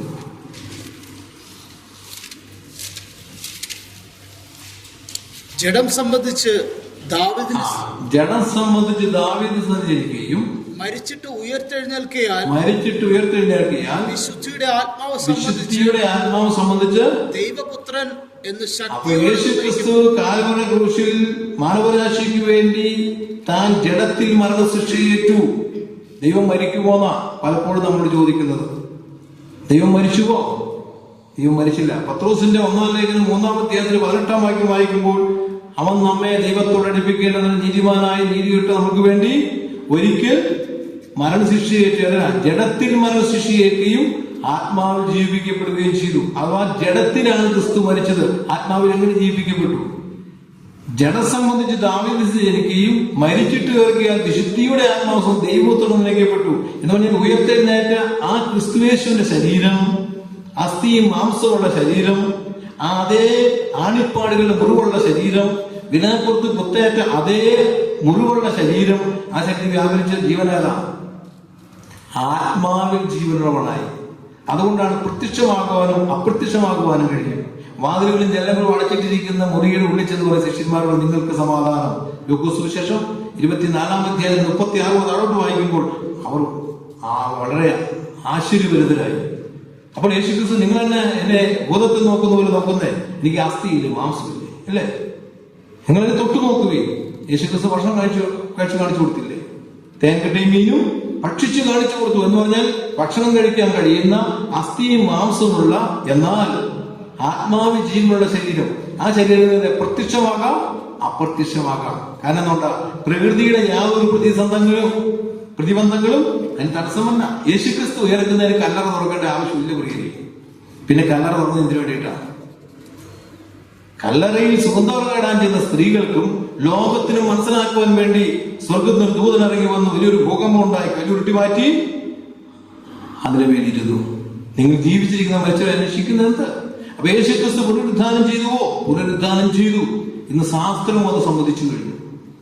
യേശുക്രിസ്തുവിന്റെ പുനരുദ്ധാനം ഒരു കെട്ടുകഥയല്ല, അതൊരു ശാസ്ത്രീയ സത്യമാണ്, ചരിത്ര വസ്തുതയാണ്. യേശുക്രിസ്തു ഉയർത്തെഴുന്നേറ്റിരിക്കുന്നു. അതുകൊണ്ട് നാം ഉയർക്കുമോ? ഉയർക്കും. എങ്ങനെ ഉയർക്കും? ആയിരക്കണക്കിന് ആണ്ടുകൾക്കപ്പുറത്ത് ആദാം മുതലുള്ള മനുഷ്യർ മരിച്ചുപോയില്ലേ? നമ്മൾ ചോദിക്കുന്ന ചോദ്യം. അവരെല്ലാം മരിച്ചു മണ്ണായി പോയില്ലേ? പോയി. എന്നാൽ മനുഷ്യ ശരീരം എന്ന് പറഞ്ഞ മനുഷ്യൻ മണ്ണാകുന്ന മണ്ണിലേക്ക് തിരികെ തീരും. ഈ പൊടിയാകുന്ന മനുഷ്യൻ എന്താ? മൂലകങ്ങളാണ്. അത് മൂലകൂടെ തന്നെ. അവരെ ചലിപ്പിച്ച ഊർജം, ജീവൻ, അത് ഊർജമാണ്. അത് പൊതുവായി ഉണ്ടാകുന്നില്ല, ഇല്ലാതായി തീരുന്നില്ല. ലൂയി പാസ്റ്റർ പരീക്ഷാലെ തെളിയിച്ചു കഴിഞ്ഞു. ആത്മാവ് എന്ന് പറയുന്നത് അകമനുഷ്യൻ എന്ന് ബൈബിൾ പറയുമ്പോൾ ഒരു ആത്മസത്ത, വ്യക്തിത്വമുള്ള ഒരു സത്ത എന്ന് ശാസ്ത്രവും ഇന്ന് അമേരിക്കൻ ശാസ്ത്രജ്ഞന്മാര് വിൽസിനി ക്ലൗഡ് ചേംബർ എന്ന പ്രത്യേക പരീക്ഷണ വേടത്തിൽ നടത്തിയ മരണത്തോട് മനുഷ്യനെ പരിശീലിച്ചപ്പോൾ അതിലും തെളിയിച്ചിട്ടുണ്ട്. അപ്പൊ ഇത് മൂന്നും ഒന്നായി ചേരുമോ? ചേരും. എന്താ ഉറപ്പ്? അതുകൊണ്ടാണ് 1 കൊരിന്ത്യർ 15-ാം അധ്യായത്തിൽ 35 വാക്യങ്ങളിൽ പൗലോസ് പറയുന്നത്, മരിച്ചവരെ എങ്ങനെ ഉയർക്കുന്നത്? ശരീരത്തിൽ ഉയർക്കുന്നത് മൂടാ, നീ വിതയ്ക്കുന്നത് ചത്തില്ല എങ്കിൽ ജീവിക്കുന്നില്ല. നീ വിതയ്ക്കുന്നത് ഉണ്ടാകുവാനുള്ള ശരീരമല്ല, പിന്നെയോ ഒരു മണിയത്ര എന്ന് പറഞ്ഞാൽ ഈ പഞ്ചഭൗതികമായ ശരീരം മണ്ണിലേക്ക് ലയിച്ചു പോയാലും ദൈവം അതിന് പുതിയൊരു ശരീരം കൊടുത്ത് പുതിയ ശരീരത്തെ ഉയർപ്പിക്കും. എന്താ തെളിവ്? കാൽവരി ക്രൂശിൽ മരിച്ച കർത്താവായ യേശുക്രിസ്തുവിനെ തന്റെ പരിശുദ്ധാത്മാവിൽ താൻ പുനരുദ്ധാനം ചെയ്തു എങ്കിൽ അവന് കല്ലറ തുറക്കേണ്ട ആവശ്യമില്ല എങ്കിൽ ആയിരക്കണക്കിന് വർഷങ്ങൾ കഴിഞ്ഞാലും മണ്ണിലേക്ക് ലയിച്ചു പോയാലും മരിച്ച മനുഷ്യനെ മടങ്ങി വരിക എന്ന് ദൈവത്തിന്റെ ശബ്ദം കേൾക്കുമ്പോൾ ഉയർത്തെഴുന്നേറ്റേ പറ്റുകയുള്ളൂ. എന്താ കാരണം? റോമാലേഖനം 8-ാം അധ്യായം 11-ാം വാക്യം വായിച്ച് അവസാനിപ്പിക്കുക. സമയം കഴിഞ്ഞില്ല. അടുത്തതിന് തുടർന്നുള്ള കാര്യം പറയാം. യേശുവിനെ മരിച്ചവരിൽ നിന്നും ഉയർപ്പിച്ചവന്റെ ആത്മാവ് നിങ്ങളിൽ വസിക്കുന്നുവെങ്കിൽ ക്രിസ്തു യേശുവിനെ മരണത്തിൽ നിന്ന് ഉയർപ്പിച്ചവന്റെ നിങ്ങളിൽ വസിക്കുന്ന തന്റെ ആത്മാവിനെ കൊണ്ട് നിങ്ങളുടെ മർത്ത ശരീരങ്ങളെയും ജീവിപ്പിക്കും. പ്രിയ സഹോദരന്മാരെ, ഇപ്പോൾ ഒരു കാഹളം ധ്വനിച്ചാൽ കർത്താവ് ഗംഭീരനാദത്തോടും പ്രധാന ശബ്ദത്തോടും ദൈവത്തിന്റെ കാലം സ്വർഗത്തിനിറങ്ങി വന്നാൽ ക്രിസ്തുവിൽ മരിച്ചവർ മുമ്പേ ഉയർത്തെഴുന്നേൽക്കുകയും ജീവിച്ചിരിക്കുന്ന നാമോ രൂപാന്തരം പ്രാപിച്ച ആകാശമേഖലയിൽ കർത്താവിനെ എതിരേൽപ്പർ എടുക്കപ്പെടും. രക്ഷിക്കപ്പെട്ടവരുടെ ഈ ഭൗതിക വസ്ത്രം കാണും. അതാ കാരണം കല്ലറയിൽ അവരുടെ വസ്ത്രം ഉണ്ടാകുന്നു. എന്നാൽ അവർ രൂപാന്തരപ്പെട്ട് തേജസ്സുള്ള വസ്ത്രധാരികളായി തേജസ്സുള്ള സൈന്യത്തോടെ എങ്ങോട്ട് പോകും? സ്വർഗത്തിലേക്കും. എന്താ അതിന് ഉറപ്പ്? അപ്പോസ്തലപ്രവൃത്തി 17-ാം അധ്യായം 31-ാം വാക്യം.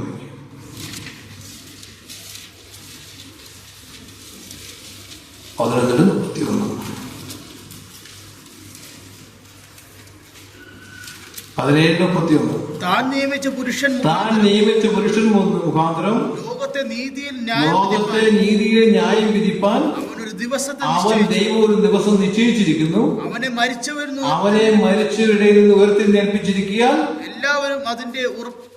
എല്ലാവർക്കും ഉറപ്പ് കൊടുത്തിരിക്കുന്നുവെന്ന് അഥവാ ഗ്രീസിന്റെ തലസ്ഥാന നഗരിയായിരിക്കുന്ന അരിയോബയെ കൊന്നു നിന്നുകൊണ്ട് ജ്ഞാനികളുടെ നടുവിൽ നിന്നുകൊണ്ട് സോക്രട്ടീസ്, പ്ലേറ്റോ, അരിസ്റ്റോട്ടിൽ, പൈതഗോറസ് തുടങ്ങിയ ജ്ഞാനികൾ മുമ്പിൽ നിന്നുകൊണ്ട് ദൈവജ്ഞാനമായി ക്രിസ്തുവിനെ അന്ന് പൗലോസ് പ്രസംഗിച്ചുവെങ്കിൽ ഇന്നെല്ലാവർക്കും ഉറപ്പ് കൊടുത്തിരിക്കുക. ഇതാണ് ചരിത്രത്തിലേക്ക് ഇറങ്ങി വന്ന ചരിത്രപുരുഷനായ കർത്താവായ യേശുക്രിസ്തു. ചരിത്രത്തിൽ തന്നെ AD എന്നും BC ഏടുകളായി ചിന്തിപ്പിടിച്ചതിന്റെ കാര്യകാരണം പൗലോസ് എഴുതിയിട്ടുണ്ട്. എന്താ അതിന്റെ കാരണം? അതുകൂടെ വായിച്ച് അവസാനിപ്പിക്കാം. അതിന്റെ വാക്യം 1 Corinthians 15-ാം അധ്യായത്തിന്റെ 3 മുതൽ 5 വാക്യം പക്കം വായിക്കും. ക്രിസ്തു നമ്മുടെ പാപങ്ങൾക്ക് വേണ്ടി തിരുവെഴുത്തുകളിൻ പ്രകാരം മരിച്ചു, അടക്കപ്പെട്ടു, തിരുവെഴുത്തുകളിൻ പ്രകാരം 3-ാം നാൾ ഉയർത്തെഴുന്നേറ്റു. കേഫാവിനും പിന്നെ 12 പേർക്കും പ്രത്യക്ഷനായി. തിരുവെഴുത്തുകൾ പ്രകാരം മരിച്ചു, അടക്കപ്പെട്ടു, ഉയർത്തെഴുന്നേറ്റു, പ്രത്യക്ഷനായി. ഈ പൗലോസിന് പറയാം, അകാല പ്രതിയായി എനിക്കും 500 പേരുള്ള ഒരു കൂട്ടത്തിലും. അപ്പൊ അന്ന് ജീവിച്ചിരുന്ന അപ്പോസ്തലന്മാർക്ക് മാത്രമല്ല 500 പേരുള്ള ഒരു കൂട്ടത്തിന് ഒന്നിച്ച് പ്രത്യക്ഷനായി എങ്കിൽ നമ്മുടെ കർത്താവായ യേശു ക്രിസ്തുവിലൂടെ നാം അവന്റെ ദൈവം അവന്റെ മക്കളായിരിക്കൊണ്ട് നമ്മെയും അവൻ ഉയർപ്പിച്ചിരിക്കും. ആ ഉയർത്തെഴുന്നേറ്റ ക്രിസ്തുവിനോട് കൂടെ വെളിപ്പാട് 20-6 വായിക്കുന്നത്, 1-ാം പുനരുത്ഥാനത്തിൽ പങ്കുള്ളവൻ ഭാഗ്യവാനും വിശുദ്ധനുമാവുന്നു. 2-ാം മരണത്തിന് അധികാരമില്ല. അവരെന്ത് ചെയ്തു? ക്രിസ്തുവിനോട് കൂടെ 1000 വർഷം ഈ ഭൂമിയെ ഭരിച്ചു. ദൈവം അനുവദിച്ചാൽ അടുത്തതിൽ ചരിത്രത്തിലേക്ക് ഇറങ്ങി വന്ന ചരിത്രത്തിൽ ഭരിക്കുന്ന, ചരിത്രത്തിൽ നാം അവനോടുകൂടെ ഭരിക്കപ്പെടാൻ പോകുന്ന രാജകീയ പുരോഹിത വർഗം എന്ന വിഷയം നമുക്ക് ചിന്തിക്കാം. ദൈവത്തിരുനാമം വാഴ്ത്തപ്പെടുമാറാകട്ടെ. ആമേൻ.